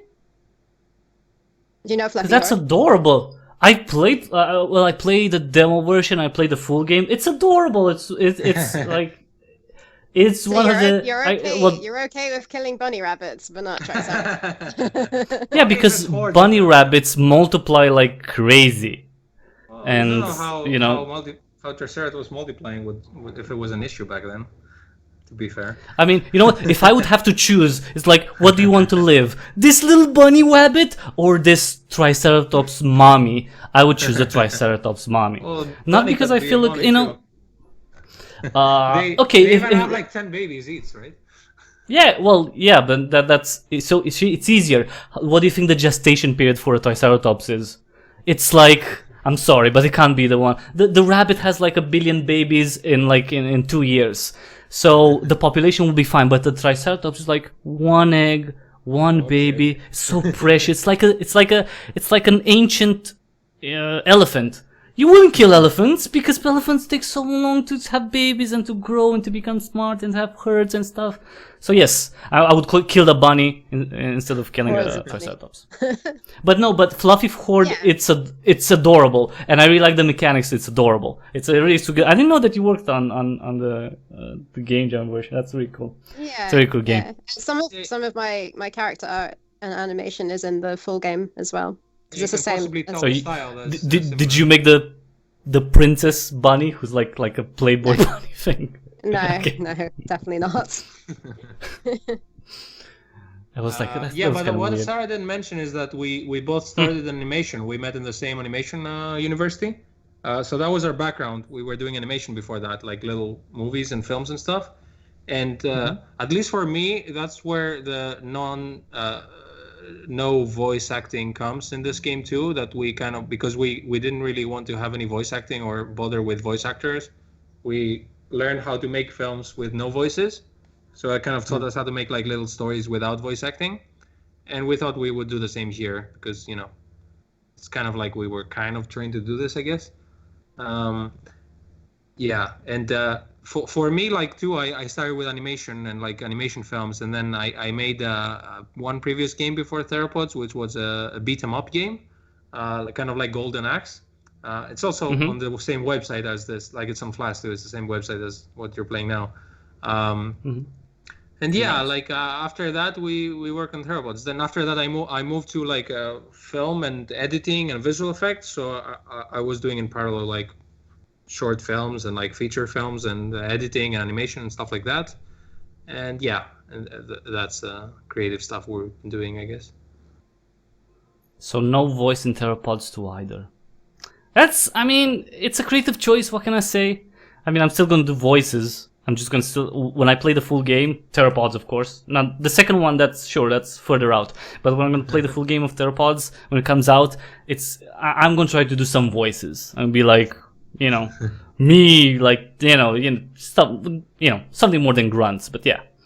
I'm gonna try to do that. It's fine. It's okay. I do voices too. It's one of my things. I'm not kidding. I don't. Let's. So tell me a little bit about outside of Theropods. Well, what are you playing, or something that you're looking forward to in terms of the games that are coming out soon? This month, because of the Kickstarter, I actually have barely been playing anything. I'm just gone in like I don't know, Kickstarter mode. But before that, I guess I kind of started playing Moonlighter. Yeah. I played a lot of Oxygen Not Included. I quite enjoy games like that. Yeah, I can't think of anything else right now. But what I'm really looking forward to is, do you know Children of Mortar? Oh yeah. Oh, I really want. I played the demo version. I have a video on it if you want to check the video. Yeah, that nice. that was really sweet. Yes, Yeah, you're definitely going to go. Actually, that's coming out soon, right? Like very soon. Yeah. Actually, I don't remember when, but it's I played close. the earlier version as well because I backed it on Kickstarter, and I can't wait. Yeah, you back things on Kickstarter. What? Joking. yeah, something you should all try. Head on over to the Theropods Kickstarter. Hey, would you suggest exactly? Do you have any suggestions as to what projects we should back? Yeah, you're on the page right now. Is Moonlighter and Children of Morta by the same people, by the way? No. I'm pretty sure because I just went to their Twitter and I saw Moonlighter on it, but they probably retweeted something. Yeah, they probably share because they have the Moonlighter released DLC, and maybe they support each other and such. Yeah. Oh, I see. Because Moonlighter, it's a really cute game, definitely Moonlighter. But the Children of Morta, I really like the idea of the family, and that's, and obviously the pixel art is amazing. That's another thing for sure. Yeah. But it's there's so many pixel art games that are jaw dropping. It's I don't know if have you seen Blasphemous? Speaking of Kickstarter pixel Oh games that yeah, are yeah, coming yeah, out soon. yeah, yeah. That's Blasphemous. the one I'm really looking forward to. That looks gorgeous. Oh, I'm sorry. Did you not listen to my interview with the people who've done Blasphemous? Never mind. Never mind. You know what? You know what? Really? I didn't know. Are you kidding me right now? I did. Okay, that's kind of weird. Can you give me a hint of how it was? Because I didn't listen to it. Obviously, I didn't even know it existed. Sorry. It was a long interview and it was really cool, and we got a lot of like ideas out of it in terms of like what they were thinking of putting, because it was super early on when I did the interview during the Kickstarter, so that was like really early on, so they didn't have. That's like what, 2 years ago, 3? Yeah, something like that. Yeah. So it was more about what they were thinking and their ideas of how would make them. And obviously, right now the game is more closer to release. Like, they have they have the what they have like I think they have some gameplay demos, something like that, some combat demos, something like that. So it's I think it's still some way away, but it's coming definitely. So yeah, you should listen to that. Why not? Yeah, sure. I didn't know it existed until now, but that's cool. It's okay. It's fine. It's fine. You didn't hurt my feelings. I would trap myself into embarrassment if I didn't know. Oh, come on! It's not embarrassing. It's like, oh, you didn't see one interview from one YouTuber. It's it's fine. It's okay. It's fine. So was I So what Costa did you say about the games that you're playing? You didn't say, because Sarah said I really liked when she said she's in Kickstarter mode, and I was thinking, so what's Kickstarter mode? Like sweating a lot and refreshing the page a lot, I'm thinking. Yeah, it's like also refreshing and got it on a separate screen. Yeah. So it's constantly I look around every 30 seconds. Yeah, it's refreshing, checking emails, checking if anyone commented anywhere, and then brainstorming new ways to try and like spread the word, basically. Mm-hmm. Yeah, because we get all like it's interesting because there's some good days, there's some really slow days. Like right now, as you see, we have 9 days left, and we have almost 70% complete. So we could definitely not make it, but we could also make it, and we know the last 48 hours are like really important as well. No, you have to make it. Yeah, I want to play this. Are you kidding me right now? I know we want to make this too. So. You made me into a Triceratops murderer. Are you going to take away the game from me now? From what I saw. Like, yeah, multiple times. It's fine. It's like, you know what? It's it comes easier with time. Like you kill. Like I've tasted the blood of Triceratops. It's easier. Yeah, it's easier now. So what are you playing? And then maybe you can. Sorry, Tom. I'm playing a lot of Magic the Gathering Arena because I used to play Magic like for years and years, and now that it's online, I don't have to get any paper cards anymore, so that's kind of nice. So I'm playing that. I don't know. I've been playing a little bit of. I'm playing some more recent adventure games. I played Guard Duty and I played Sumatra: Fate of Yandi. So yeah, like if I see a new one, I kind of want to see what the other game devs are doing that we're kind of like friends with. I don't know if I played anything else recently. Played some PUBG sometimes, but I haven't played since like a couple of updates of that. Played Risk of Rain recently. The new one. Mm-hmm. Yeah, I really like this. I love the first one, and it's very interesting because in the second one they swapped from 2D pixels to like 3D. I find it easier. Do you have it? I don't remember us talking about it. Yeah, it's easier, but not if you play by yourself. I think if you play multiplayer, it's easier. Okay, yeah, I think I've mostly played multiplayer. But design-wise, it's really impressive how they managed to get the whole feeling of the first one in like a 3D environment. I really like that. Yeah. Yeah. So Risk of Rain 2, which I should play again because now they have some updates. I played Kingdom 2 Crowns actually recently as well, which I quite enjoyed. I quite enjoy like what pixel games.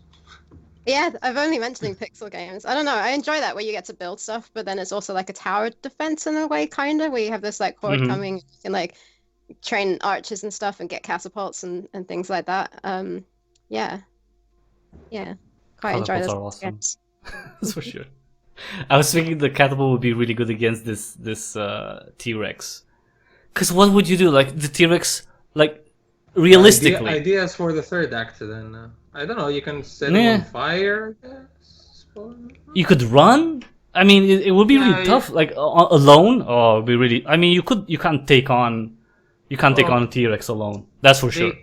What did they do in? I know in the first Jurassic Park they didn't kill the T-Rex, but oh no, they never killed the T-Rex. And in the second one, they didn't kill the T-Rex.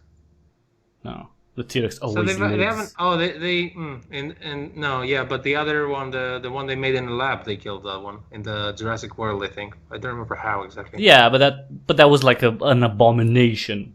Oh, that big Sorry, I fish had to use dinosaur. a different. So they killed it through another dinosaur, I think. Yeah, I'm just trying to think how you kill a T-Rex, but yeah. Alone? I don't think you can. You have to run from it, definitely.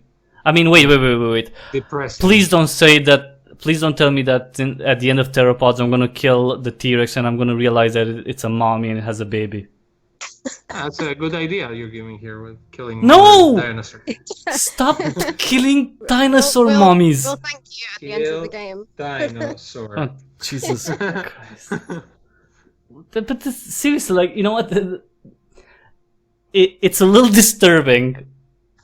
It is cute because it's in pixel art, but it's still disturbing that, you know, that Triceratops died. I mean, it's fine. You know what? I hope in the full game, I don't know what you have planned. I mean, I don't have a problem with, you know, killing, having that element there. Yeah, that's fine. But with certain things, like, you know, it feels like Theropods is the type of game where it's open to a lot of people from, you know, almost any age that can, you know, manipulate a mouse, basically. So this is the type of game where it's so cute. I would play with my nephews who are, you know, a lot younger, like 6 and 4. So, and I wouldn't want, you know, any killing in it, but, you know, if it has it, it's not that bad because it's pixel art. So it's, you know, it's not the same. It's not that gory, that's for sure. Because of that, I don't see it at least as gory. It's weird because it's pixel gory. Like, I know we're not blasphemous, but I think we're like on. Yeah, you can make that. Yeah, that's true. Like what you said about like being accessible for people. Like, yeah, maybe not the age part, but we are trying to make it accessible to people who haven't played adventure games. Like we think like to be like kind of a good designer, you kind of have to be a good teacher. So in a way, like with this whole. Not tutorial puzzles per se where like click your mouse here, like they have to be playable, like you have to be learning by actually doing something, not by learning a manual.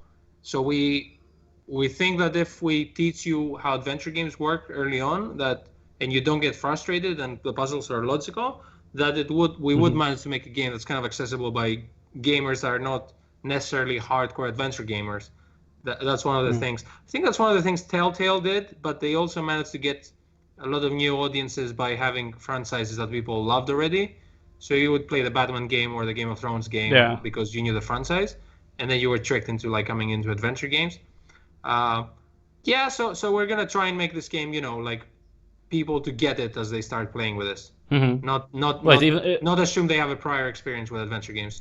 Right. Easy to pick up even if you don't know, you know, you've never played an adventure game before. Yeah, because it's a puzzle game, so anyone should be able to play it. They don't need like quick reflexes or anything, or like a knowledge of like a complicated system. Like if you start from the beginning and you take it one step at a time, you should be able to like complete it. But without you do control. Yeah, you do control. You know, technically a prehistoric human. I don't think their IQ was that high. I mean, I'm just saying. I'm not calling them stupid, but it's not 130. Let's just say that. I'm just saying, you know, 200,000 years ago, people were not geniuses. Not that they're geniuses now, but the high IQ is definitely higher. I'm just saying. Well, I mean, yes, I called people who were survive in the jungle more than me. Some idea, but it depends. Yeah, but that doesn't necessarily require like high intelligence, because high intelligence. I mean, sure, survival is a huge element, because you know, like you don't survive, no genes go on. But you don't need 140 IQ to survive. No, it's probably like if you don't have it, then 80, and then you get completely erased from history. So only your smart ancestors survive. I guess that would make more sense. Yeah, I think it probably like increase in time and with the environment and all that stuff. Yeah. And with with resources and such. Yeah, it's back then. I mean, I think the back heroine then looks that- pretty if good. you had- yeah. Yeah. I think back But then, if you weren't smart, you would die, so you had to be, kind of. I mean, smart for that time maybe, but I don't think they were like. Because think about like in terms of life was hard back then, even without the dinosaurs. So it was like a hypothetical life, with the dinosaurs, but yeah. Yeah. I mean, well, It's actually we can only work interesting on- because we've been doing a live stream a couple of days ago. I think you came by, but we were discussing like our background artist was painting a cave for her for the main protagonist where it's her place where she lives, and then we kind of like started discussing this hypothetical scenario. It's like if that was her cave, like what would she have lying around, like interior design wise? So we were trying to like Well, to be we were fair- having this theoretical conversation of what her bed would be, or if she Right. would have some spears around. Or would she decorate like her place with flowers, or would she have some like based on her personality, or would she just like have basic things laying around that she only needs to use? So it's like I know you're talking about an hypothetical world, but you have to like start thinking about these things when you design it. Well, it can still be logical. So if you Yes. take For the world. reality, it's like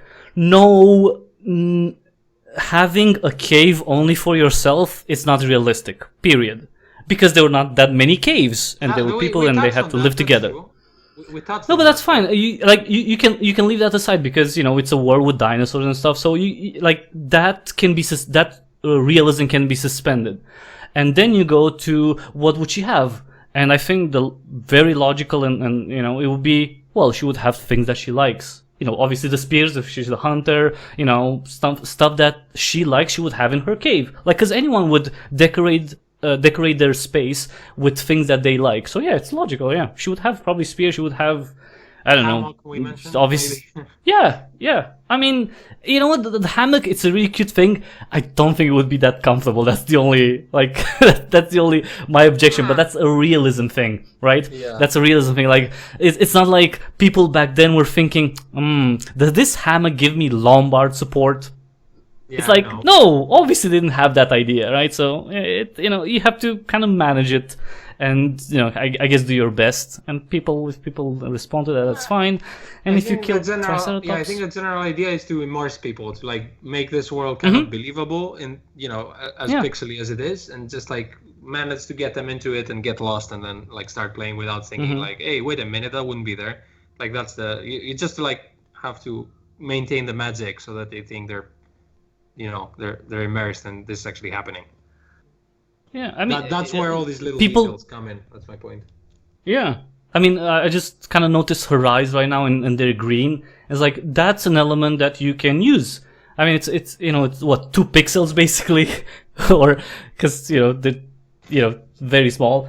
But she could wink, right? She can close her eyes, like maybe she's whatever. It's like she's She blinks yawning or sometimes, something. Yeah, you can do a lot of things that make immerse the person who's playing. So that's true. So anything else? Anything else you want to touch on? Something that something spoilery? You never gave us anything spoilery. So the point was to not Yes. put something spoilery, but yeah. Okay, is Some the people were chief complaining going we to gave die? Spoilery things in the trailer, but yeah, like that you What? shouldn't have said there is a spaceman, for example. But yeah, you Yeah, have to but say that doesn't- something. Well, I don't think that's that spoilery. Before the Kickstarter, for like the past 3 years that we've been making this, we never posted about the spaceman because we wanted it to be a surprise when it came out. Not that many people were expecting the game, but we still tried to like keep it under wraps until the Kickstarter. And the trailer. So why then add it to the Kickstarter? Do you think the sci-fi element would attract like another audience, another piece of potential audience? That wasn't exactly my logic. My logic was that I can't tell you what this game is about if I don't show this element of it. Like if I don't show you the spaceman and the rock that's falling, I can't like. Otherwise, it would be like such a small teaser that it wouldn't be very good for a Kickstarter, I think. So we wanted to have like a kind of a generous trailer in a way, but without explaining to you in detail what's happening. If that makes sense. Yeah, because you don't know. Let's be But honest. I thought it was necessary You know what? though to show him to you. I mean, I think it's. I don't think it's spoilery that you added it, and I don't know, because you can speculate based on that. So okay, so like you said, you don't know if it's an alien or it's a robot, can be an android. We don't know. At least the player doesn't know. That The was person another who sees it doesn't know. discussion we had. Like, should we say what he is? And then we were like, okay, we can actually keep this under wraps and say that he exists as a first step. That was the decision we made. Yeah, He may actually something be. in the game, obviously. we might have revealed a lot in the Kickstarter, but we definitely have not revealed everything. So she dies at the end. Oh, God damn it! She- Why you? We wouldn't why know you- that because we're still making the end, but yeah. All right. So no, but you have the ending plan. So you know what? You can blink twice if she dies at the end. Involving a Triceratops mother. Well, we can't have her because she's dead already. You killed her like twice. Well, yeah, but there are more Triceratops to kill in your world, right? Oh yeah. It's like you no gave us some problem. notes earlier, It's yeah. like it's like oh Sarah, can you make me another Triceratops? It's like why? Nothing. Nothing. In I just the dead pile of Triceratops is over there. yeah, exactly. I just need one more. Can you make it like with some nice stripes and everything? And can you make Yeah. can you put some eyelashes so get it a like free- looks a bit more feminine for some reason? We And it's get a like, 3 but why do you gigabyte, want to know? We got Yeah. a 3 gigabyte hard drive of just dead Triceratopses and pixels. Also, what you're saying is that you need other dinosaurs to kill right now, right? So, okay, you know what? Okay, let's make a list then. So, Triceratops, you obviously are at the top of your killing list. So, what else? What else would you like to kill? So, okay, so top 10, top 5, let's say top 3. Top 3 dinosaurs to be killed in Theropods. So, Trikes first? It depends on the puzzles, really. I think if they're life-threatening to you, then you should kill them, like as a player. If it's like a matter of life and death, yes. But when you killed earlier the Triceratops, maybe it wasn't a matter of life and death. I would call it more of an accident, not like a pre-planned murder. But yeah, we do want to have the option of that. Actually, even the Velociraptor was dead, but you never mentioned that in the demo. But it was just but it was a corpse. Yeah, I don't know but, what happened to it. Yeah, that's true. I think I didn't have anything to do with that. You know, it's just like. You know, No, but so you still picked up his guts and put it in your pocket, like without any remorse. Yeah, but it's a dead animal. Like I didn't kill it. Like why? I don't feel any connection to it. I'm sorry. You know what? I know it's 2019, but like I don't take responsibility for things I haven't done. So yes, if it's a dead, you know what? It's a T-Rex might come in. There might be some. No, I'm just saying. I know you're joking. I'm just you fully trying to explain explain yourself every time I talk crap, but that's fine. Don't worry. No, come on, you don't talk that. It's fine. You just like to kill Triceratops. It's okay. So that's so Sarah, what do you want to kill? What's the dinosaur that you are going to want to be I dead just wanna in the kill full some game? Barbarian scum. Okay, barbarians. Okay.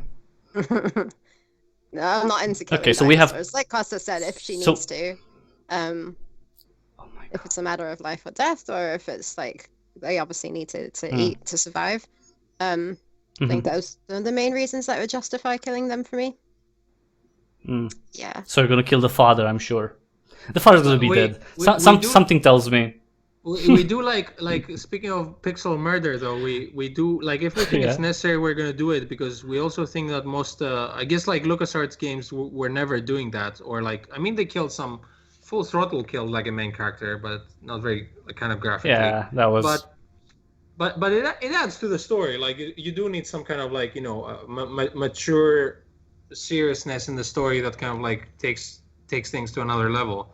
Like especially if you kill like characters that like your main character is attached to, or even like killing dinosaurs. It shouldn't be a gag. It should be like seriously taken by the characters in this world.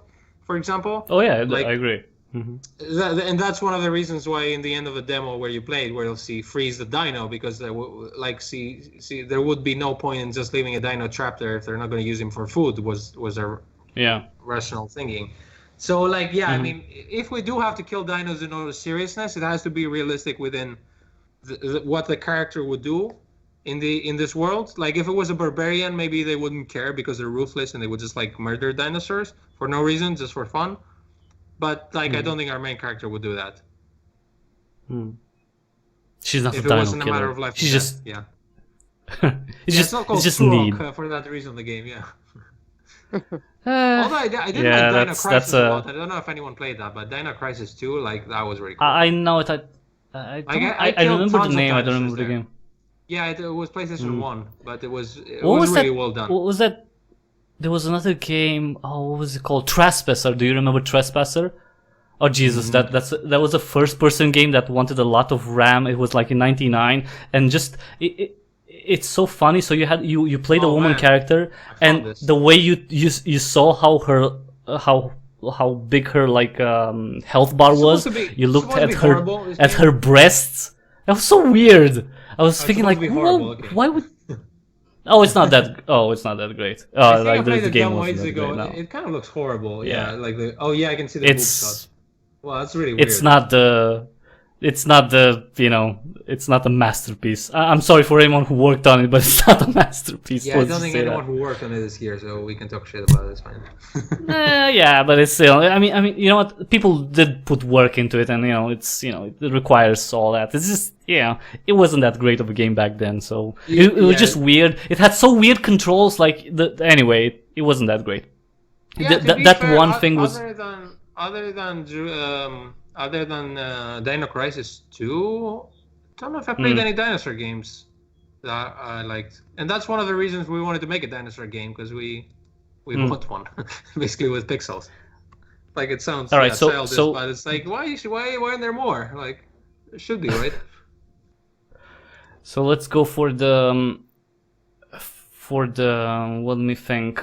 But by the way, Any if type you, of- if you kick the Yeah? the tree 20 times, you get an achievement, or is it 10? Oh, I did get that. I did get the It was achievement. I like- think. Yeah. I kicked a lot. I don't know. I just tried to. We thought it was fun for some reason, so we're like, oh, cool, let's keep having this. It is fun. I like the animation. It was a fun animation, and it takes the screen. So yeah, if it feels fun, then just keep Yeah. doing it, I guess. Yeah, obviously. That's how life works. Like you just do what makes you happy. And that's how it works. Favorite dinosaur. You have to have one. I'm sorry, you're working on a game with dinosaurs. Favorite dinosaur. Velociraptor. I'm putting you on the spot. I know. Oh, we answered Really? this Okay. question in our stream, thankfully, so I get the first answer here. Okay, It's Sarah. Velociraptor for me, yeah. I do not know how to pronounce it. Compsognathus? Yes. There we Like, what's your favorite dino? I didn't even know his name. go. What's that? Like what is this? Like It's the tiny- herbivore? You were calling tiny- him oh, you Compy want- or something? Oh, the compies? Like Yeah, the those little oh, those guys. Why? Oh, because they're small and you can have them as spits, but they can also eat feel meat like- and they can be right. Yes, they're tiny but evil. Mhm. Well, I don't think they're that evil. They're just like Yeah, but the fact that yeah, they're, they're pretty good. at least in Jurassic Park, didn't they like attack some guy? Yeah, I mean Probably. they can do a lot. They of attacked a stuff, child right? and they Okay. ate a guy. Yeah. Yeah, they're good in numbers. Yeah. Oh yeah, because I think they were like supposed to be like herd animals. Well, kind of, like pack animals. Sorry, not herd, because I don't think there are any herds of dinosaurs. Actually, maybe there were, but herbivores maybe. Actually, I have no idea. I have no idea. Will Theropods answer this question for me? Were there any herds of dinosaurs like in Well, Jurassic real Park, times? Jurassic Park had this scene, right, where he's like, that's the first time he sees them, and he's like, they do move in herds. So I guess that's Huh. why. Yeah, but what dinosaurs were they? I think they were the 'Cause I don't remember. Diplodocus, the giant ones with the Oh. herbivores. The one with the giant necks and tails. And also the other one, Yeah, I but think the don't get that much. Parasauruses were also... Parasaur? Yeah, I think they were Oh. also moving in herds. I don't know. I'll have to look up the definition Eh, of herd. And 'Cause it's like, I don't know if to it's me a it's- pack Hmm. for the definition, but velociraptors were also in packs, right? At least Yeah. in Jurassic Park. I think either like smaller groups are packs and like large groups are See- herds. I guess Yes, maybe. aren't packs for like carnivores? I don't know, and herds I for don't know. herbivores, but then you have like school Maybe. of fish and a murder of crows, so I have no idea what Yeah. categories are. We're definitely not going to learn English today, that's for sure. Well, no, I mean, I'm asking Sarah mostly because that's her native language. I'm But not- I can say whatever shit I want. I guess. Not a dictionary. Okay, so a pack is like a group of animals that work closely together. And a herd but- is yeah. just a large group with like Co-workers. not a lot, not in no structure or hierarchy. Oh, Jesus, okay. Oh, that's that's- interesting. Oh, I googled it. because the pack does have a hierarchy. That's interesting. Well, we learned something today. So what did we learn today? We learned the difference between a pack and a herd, and But isn't there like there isn't an alpha and a herd, I guess, right? Don't they follow like a bigger one? They just all go together. no, the herd. I don't think they have Yeah. like. Because you get like a herd of cattle, 'Cause- like Have you? herd of sheep, and they just like Mm. walk So- around. Yeah. Like, Speaking of that, like, sorry, it's kind of sounds unrelated, but has any one of you played Tell me. Abe's Odyssey? Yeah, Uh-huh. yeah. It's a Like, classic. Yeah, I know, but might not have played it. But It's an old game. Yeah, that's for like sure. Yeah. one of the reasons I wanted to also do in Theropods, like initially when we were designing them, is I really loved those areas that you went with those creatures, the paramites and the scrabs, if you remember them, where like they could eat you if you went next to them, like they were overpowering you, Right. kind of like our dinosaurs, let's say, but they had some certain like ways to like outsmart them. And like I think for paramites is like if there was more than one, they could gang up on you and eat you. But if there was like only one, then he would back off until you corner them, and then he would attack you. And you could also lure them with food. While the other ones were more like aggressive, and if you put one against each other, they would like completely ignore you and start fighting each other. And I thought that was like really, really cool, and like a game where you could like take advantage of like animal behavior and use it to your advantage to like escape or trick them or kill them. And that's one of the reasons that we wanted to explore in Theropods, is like you realize you're dealing with animals, and then you're trying to like reverse engineering it and say like, okay, they either need food or they need dominance or they need to protect their babies, and that's how we're gonna like build the puzzles based on like what this animal wants at this time. So But yeah, will Theropods require a little bit of maybe not experimentation, No, I but think it requires observation? I guess. Like you have to see it. Right. Which Right. like I didn't know what paramites or scrubs were in Abe's Odyssey, but I learned it through their behavior, and like the game's showing me what they do. Mhm. Yeah. So but so that, we'll be- that's, I love this game. we'll so be able much. to It's so have- pretty. yeah. Yeah, amazing backgrounds, like the music, everything. But yeah, It's classic. it is. Didn't they make like a? Weren't they making like a new version I think of so. Abe's? I think they released something newer, like they in the definitely last remade 5 years. it. I think. They definitely remade Yeah. it, but I think they're also making a new one. But I can't swear about this because I don't remember exactly what I saw. Yeah, but yeah, that's a really cool game anyway about animal behavior. That made me start thinking about this Right. as a game designer. Because you don't see that a lot, and you can manipulate that based on, and it can be a puzzle element. That's for sure, right? Yeah, because exactly. depending on what you have in front of you, you are going to think of different solutions to, avoiding them, or as you love, killing them. Like guess. for example, like in this screen you're playing now, like the motivation of this little dinosaur is just to eat his stupid fruit, and like he doesn't care Right. about anything else. Yeah. It's like food, so you take advantage of that with giving him like food again. Well, I'm actually I'm probably killing it too, because rocks with honey on it is probably not good for its intestinal tract. With a But different screen, but yeah. yeah, well, he probably went to die. I think you're. How many animals do you kill in this small demo? Seriously, come on. I mean, really. I didn't kill anyone, but you killed one, so maybe one. That's not. You know what? That's. In court you can actually he made me do it. It's like, It was in self-defense. yeah, exactly. I listened to this music and then I did something bad, so the people with the music made me do it. The devil made me do it. Never mind. It's old stuff. Marilyn Manson and stuff, and Eminem and crap like that. People are weird.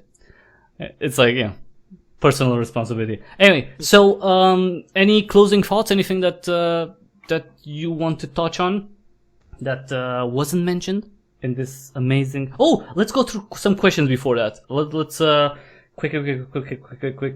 Are there going to be? Oh, I think we. Okay. Are there going to be any prehistoric mammals like mammoths or saber tooth? Probably something like that as well. That's a good question. No. We were asked this the other day on stream as well. Did you say no? I would say no. Well, I asked about the. Oh, you did. Sorry. Oh, was it you? Mesopodo. What? We haven't like decided on any. I would say no because then it's, I don't know, it kind of complicates things without us needing to, in a way. How do you reckon? Mm-hmm. Well, you need a different environment for these. Like in my mind, you need a more icy environment for these kind of definitely for mammals, right? Yeah, okay, not Well, she can put specifically some clothes on. tigers, but there are other there definitely were mammals around at the same time, right? Yeah, but in Yes, terms of the But if you can have a dinosaur, why would you have a mammal? Is my question. It's just adding more to the environment. Yeah. Yeah. I like the brainstorming here. But no, I'm just brainstorming dinosaurs though. But like we already have like billion dinosaurs to put in that are not making the cut. That's why I wouldn't want to give mammals a Wait. Wait. What if someone pledges at least 400 for 400 euros and asks instead of a dinosaur to make one of the adorable ancestors that we've had, because we from can back then. discuss this, I guess. Wait, what do you mean ancestors? Isn't like ancestors of humans? Ancestors. Oh yeah, Well, that's definitely. not a dinosaur. I'm sorry, I'm not. No, I mean the mammal. Because you said there's a pledge, right, to design a dinosaur. What instead of a dinosaur, the person says, I would like not a dinosaur. I would like you to put in the game a mammal from like the Jurassic period. Oh, we could do that, but I don't know who in their right mind would saying I don't want a dinosaur. To be fair. People who actually cherish and love and don't kill mammals. Let's say that. Because I like you say like, oh, who wouldn't want dinosaurs? It's like you put dinosaurs in the game to kill them. It's like yeah, but it's your own dinosaur if you pick one. I'm not gonna kill your own dinosaur probably. Yeah, imagine someone backs you for 400, designs a dinosaur, but you don't know what's going to happen to it. You kill it. In the most gruesome way possible. There you go. There's his brains. His pixel brains. It'd be like, so what dinosaur do you want? That would be actually that would actually be creepy if the person would be like, I want this dinosaur, and I want these colors, and I want it to die in a gruesome way, like this. I want the barbarians to come in, and they will attack. And he's like very, very. I'm gonna say his because people like a lot of men are like psychopaths like that, like very detailed gruesome murder scene with a little dinosaur is killed. Yeah, we can't wait to get this request. Yeah, that would be actually interesting. If you want your ideal dinosaur murdered, please pledge to our campaign. That's good. Any other questions? See. Oh, yes, from Bulldosaurus. Will you make characters based on celebrities because that could be funny? No, that could be funny. I don't think we will. Not at least unless they, we meet them and they say, "Can we be in the game?" Which won't happen probably. So yeah. Well, no. Then we'll tell them, well, you can back Theropods and you can be in the game. We have a tier where you can be in the game, which is quite a few people. Yeah, actually, if you're a celebrity and you get the pledge, then it doesn't matter if you're a celebrity, you can be in the game. Oh, so that's what it requires. There's you just get like a notification. Wait. Someone shared the tweet about Theropods, and PewDiePie is like, "Oh my God, PewDiePie, you're gonna be in the game, man!" Definitely. Yeah, it's not like we're gonna charge PewDiePie more. I mean, it goes for the same rewards for everyone. Well, yeah, but wait, will he have to pay to be in the game, or will you say, "Yeah, we're definitely gonna have you in the game"? You just have to ask.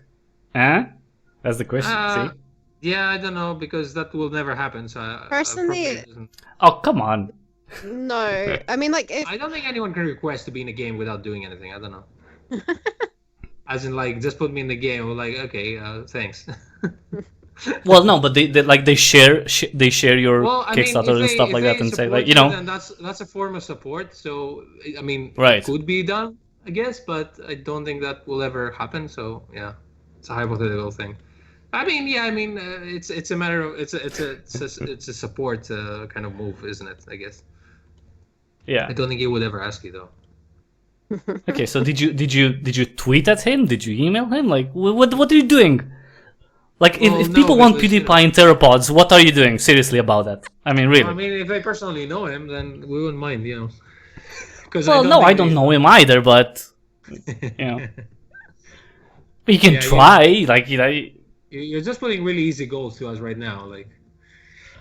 I mean, okay. So tell me about Well, the reaction to yeah. We did get Tim Safer to look at the game, which is awesome. Which is like That is awesome. yeah, That is actually awesome. We That were is really awesome. happy about this. Yeah. But I mean, yeah, like I'm not gonna say. yeah, no, that was cool. I was gonna say something bad, but yeah. No, but that was awesome actually. Yeah, I mean, you know, from someone like that who's such a huge, you know, part of what adventure games have been and are. You know, that's yeah, pretty yeah. If there's one person, like, you know, pretty much anyone could name with, you know, big impact on the genre and making it big, yeah, that's I think that's a safe bet for a lot of people. Yeah. So tell me a little bit about the reaction, like from the press, like other people. You know, are you getting coverage? Like, did you send a billion emails and, you know, a few replies? What's that been like? Because I've asked that before, and, you know, depends on the game, I guess. But, you know, it's hard to get attention. That's the idea. Yeah, we did send a lot of press kits out to people, but there were a lot of people that we hadn't contacted who wrote about us or contacted us asking questions, like so they could write an article. Like there was PC Gamer and Forbes, which we didn't contact either of them. I think, is that right, Costas? Yeah, that's very right. We didn't contact them. Yeah, so just gradually people come across the campaign, I guess, because a lot of people are talking about it, and they write lovely articles. But yeah. Yeah, as far as press goes, I mean, it's nice to have press coverage, but you can never rely on it because it depends on the person you contact and if they feel like it's newsworthy. So you can only just put it out there and see, and then you just like spread the word around. And if like someone sees it and picks it up, then great.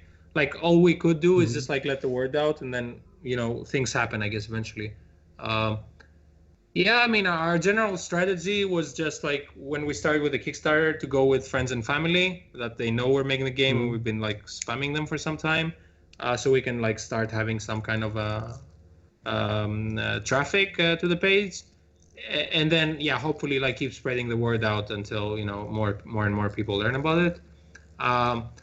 And usually, like we've been reading about Kickstarters, but that's what happened with us. Like the first couple of days were really like really good traffic, and then things kind of like slow down a lot. And then what should happen is that things are gonna pick up again in the end. There's some slow days, there's some fast days, there's some just like things that we cannot predict. Like for example, like when Forbes writes about us, or when like someone on Reddit posts about it, and then we start getting traffic, and we're like, trying to see where it's coming from. So you can, up to a certain point, you can do a lot of things to prepare and let the word out, but then it also is like based a lot on luck. I guess at least we were kind of confident in the fact that we did everything we could to have like a decent quality product that we can like show to everyone. Because I think it's like no matter how much marketing you do, then if you don't have a product that's kind of like good enough, then nothing will save you, I guess. And also the fact that as we touched on before, this is a pixel adventure game, which it's not everyone is into those, so we do have like a more limited audience than any other game genre, I guess. But we knew that before, and we know we're not a huge studio, so we were we knew what kind of audience we're going for and the expectations we had. But it's like adventure games are not dead, so no, I mean, they keep saying that every couple of years, and they're never dead. But yeah, I just remember like reading it, especially in the late 90s, early 2000s, and I was like, okay, but there's so many that are coming out, and they're cool. Yeah. I think it's just bullcrap. I think they got a lot of attention, like with the Monkey Islands and the Day of the Tentacles. I think that was a different time in PC gaming, when it was still kind of at the beginning, and the type of titles that got a lot of attention, not necessarily sales, because I'm sure they didn't sell like a billion copies, and they didn't, but you know, they got a lot of attention, that's for sure. And it's like those were the stars of yesterday, and the stars of today are just not adventure games. But that doesn't mean they're now adventure games that exist and that sell and that make money and people enjoy and play. It's just like, hey, Fortnite. You know, like the star of today is Fortnite, you know, stuff like that. Like, or yesterday, it's like, you know, it's, you know, and it's always been like that. It's been like, oh, adventure games at the beginning, and then, I don't know, in the late, I don't know, strategy games, maybe, you know, first person shooters, obviously, were throughout, right? Because it's easy. Yeah. It's easy to pick up and stuff like that. And then, you know, you got the MOBAs, and that kind of, it didn't pass, but it's, you know, like... No, it's evolution. I mean, I remember when MOBAs started happening, because, you know, it started strategy games, and then mods, and then, you know, most like new genres came from mods, actually, from the games we started playing. Right. Like Counter-Strike. Right, then... Oh, but yeah, you understand the evolution like a little bit. But I think also with adventure games, I think it was like a mixture of like oversaturation of adventure games, and because there were so many, a lot of them were kind of like frustrating, and there were too many. And then, you know, technology evolved, so you had like new consoles, and like people started switching to other stuff that made more money than adventure games. But I think all the people that grew up playing adventure games are now kind of like our age, so they're game developers themselves. So there's kind of like a second coming in a way of adventure games, which I really like, because, you know, when we started this, we didn't know there were that many developers like us who were making adventure games, and that's pretty cool that there's so many now. And as someone who plays and doesn't make games, if you like the genre, you have options. You have plenty of options to play, and that's great. And they're good options. Like you mentioned, you know, Guard Duty and Sumatra. Those are just two of them that came out. What, the last this 2 year. months? So they're very recent. Whispers of Unseen came out like recently, that I really liked too. I completed that game too. Yeah, so that, I mean, you can play a lot of, you know, there are titles coming out constantly that you can play if you like the adventure genre, you know, and, you know, hopefully Theropods is going to add to that. So, if anyone's interested, what? It's true. What? You have to sell your game. Come on. This is like, thank you. Come on. No, you know what? It's only that we haven't finished it, but we hope so. Yes. Well, obviously that's the whole point, and you know that's why we're on Kickstarter, to, you know, help fund the game and finish it. And you know what? You can promise people, you know, 10 dead dinosaurs in the full game. No, you don't want to commit. Let's see what murder mode we're in at the time. Okay, all right, that's fair. That's fair. You know, it's gonna be a new decade, so, you know, okay. To be fair, yeah, things might change. It could be getting dark and stuff. Maybe. So you don't want to commit to like a specific number of dead dinosaur mommies specifically. Also, mothers. Can you believe that? Don't want to admit to murder on when we record it. So yeah, we'll see. Well, yeah, but it's a game, so it's like, what's the statute of limitation on the game? Like 0 days, 0 minutes, 0. Actually, you know what? In this day and age, I don't know. It might go so crazy that you might be like, oh, he killed a person in a game. It's like, yeah, it's a game, but that's murder. He's a murderer. You know what? You're laughing, but oh Jesus, it's gonna be fun times. It's okay. Like, it's all those FPSs out there.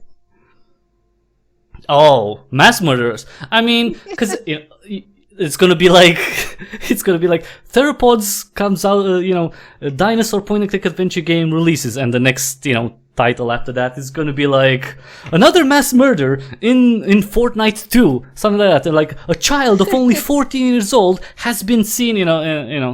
Parents are horrified, and the governments are calling for, you know, the games to be, you know, obviously, you know, censored and not being, you know, sold to children that young. It's okay, it happens.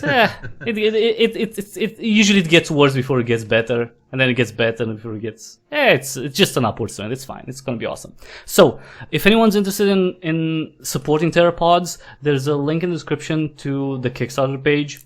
I've seen you passed 500 backers recently, so that's really cool. You can get a copy of the game for a pledge that's only 15 euros, which is about $17 US. And of course, if you want more stuff, there are higher pledges. A copy with a soundtrack. If you want, just to listen to the soundtrack, I have that separately. There's an early bird pledge for that. That's 20 euros. Something that I would recommend if you like the game is the 40 euro pledge. The pterodactyl pledge, that's about $45, and that would get you early access. You're gonna get to play the game 2 weeks earlier than the release. So that's really cool. And higher pledges if you want more. What are you going to do in terms of the for people who pledge and support you with the Kickstarter? What type of feedback do you want to get from them throughout until release? Before the release, you mean? Well, sorry. Or from now until then. Yeah, from now until then, yes. It's been a long day, sorry. Yeah, well, we definitely plan to test the game out before it's out, because there are so many things that, you don't know. They work in theory, but they don't work in practice. I'm not sure how we're going to involve the actual Kickstarter, because we do have some kind of... we don't have any beta testing, because if you beta test an adventure game, you kind of get spoiled and learn about the whole story. Right. We do have a reward about playing the game 2 weeks earlier, but I think we're just gonna have a closed play testing group, so we can you can see if it's fun or not. But what we might have a few polls, especially for the action bits that we're still incorporating, as we talked about earlier. So I think every time we're kind of a fork road on the road that we can't really decide how to take this, we're going to ask the people on the Kickstarter, because they're there and they want to make this game look better. And polls for what dinosaur is going to be killed next and such. Yeah, definitely. No, we'll just kill whatever we want there. I think people will appreciate that. Oh, really? You're gonna be people will like this, and after Theropods is released, you're gonna see on Steam and 20 discussion threads is oh my god, they killed the mommy, I don't know, Stegosaurus. This is awful. I can't play this with my child and stuff like that. So yeah, you have to be careful with what you kill. It's the cuter, the worse it is. So if you want to kill something, make sure it's it looks evil. It has big teeth and stuff. Because that's usually how people work. Add teeth to a baby then. No, don't kill babies. Not even raptor babies. Oh, okay. Oh Jesus. I was gonna make a Planned Parenthood joke, but yeah, leave them. They're enough of a joke anyway. So everyone, if you're interested in Theropods, link in the description for that. Any closing thoughts from you? So, because it's already been 2.5 hours, and I sense that it's long. That was fun though.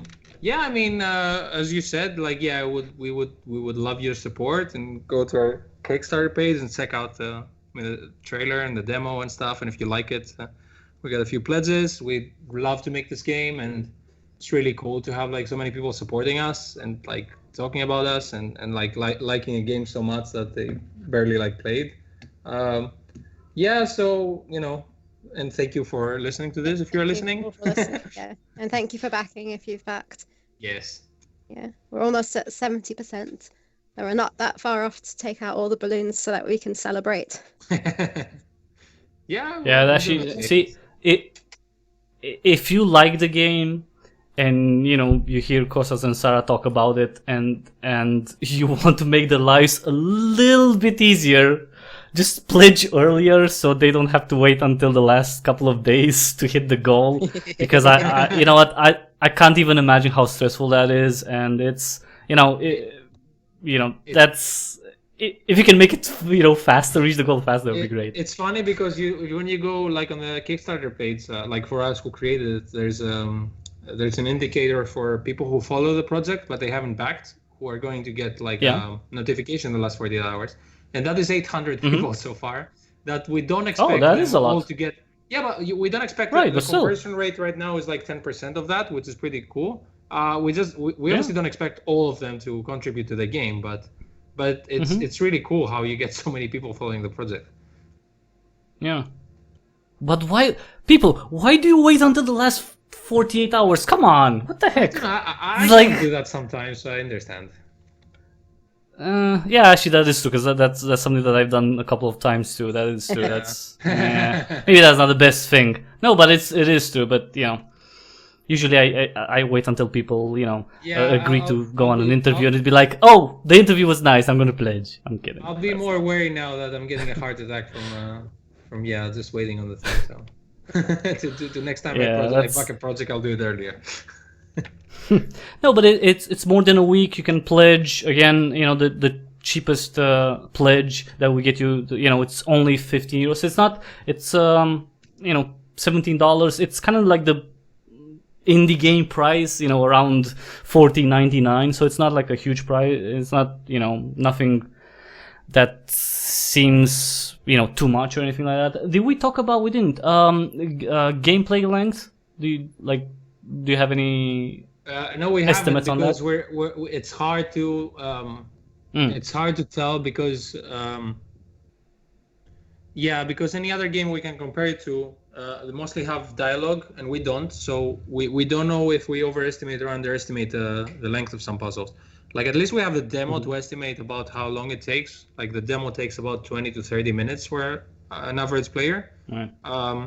So like what we've done so far is we have a lot of areas that we speculate on how long they're going to take, and then if you keep adding this, then you have your time. But like what we did was kind of like, because of the Kickstarter, we kind of kept this flexible, as in like, this is how much we're going to add to tell the minimum story, and then this is the ideal length we want to have. So it will all depend about like doing this Kickstarter, and then if we can manage to find some extra funding to do some more stuff. Otherwise, we're just going to go for the bare minimum length that we have in mind. So yeah, it's we can't necessarily say exactly right now, but it's not going to be very small, let's say. Mm-hmm. Are you thinking of contacting like maybe some publishers to work We already have, but it didn't work out because they said it looks cool, but it's an adventure game and we're not going to make any money, so we can't really fund it. Which fair enough, but that's one of the reasons we went to Kickstarter, because you go directly to your audience. So yeah, we do have some other options that we're still discussing, so we can't say much about this, but it is possible that we might get some extra funding like from the Kickstarter, so we'll see. Mm-hmm. Okay. Yeah. So again, everyone. That's my answer on length. Yeah. Right. Just pledge if you want to, because it looks really cool. Play the demo, because that's a lot of Kickstarters that that's fine. People have been burnt, unfortunately, but with Theropods you do have something that you can actually play and experience. And they've been working on it for some time now, so it's not like, oh, we just have a few sketches and this is our idea. This is a project that's been worked on for quite a few years. So if you want to kind of take it over the finish line, again, check out the Kickstarter, link in the description. What can I say? Thanks everyone for watching. Thanks Sarah and Kostas for being here. On my end, in terms of the shilling, in terms of my shilling, it's like, subscribe. I'm sure everyone here is subscribed already. Yes. That's the cue to say yes. Oh yeah, obviously, yeah, sure. Jesus. It's okay. It's I'm the what? I am subscribed. You're not gonna, seriously, you're not gonna tell me like, you know what? I'm gonna subscribe if you kill this dinosaur. Like that's the. Or if we don't subscribe, you'll kill more dinosaurs like you did. No, I'm not. I don't do sub for sub, so I wouldn't kill a dinosaur for a sub. Like even a pixel dinosaur, dinosaurs are awesome. So that's one of the reasons why this game is gonna be successful, because people love dinosaurs. So yeah, because they're cool. So you can subscribe here, YouTube. I'm also on BitChute, on DTube. Check the links in the description for all the ways to which you can support me, which are very important, since I'm not PewDiePie, and and any help, any little bit of help is appreciated. You can either give me a direct donation through PayPal, you can support me with the purchases that you make. Just see the stuff. I don't really, go too long. Brave Browser, I'm Brave Verified Publisher. You can support me through there, tip me. Thanks again, everyone, for watching. That was Theropods. Go check it out. Go play it. Go pledge. Again, at least 15 euros, and it will help a lot.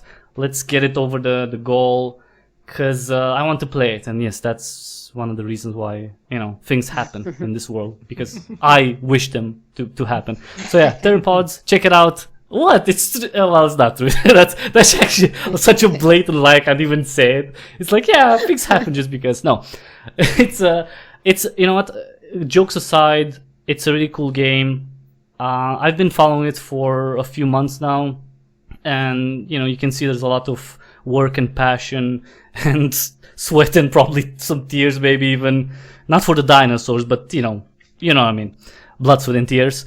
Not for the kill dinosaurs, but work related.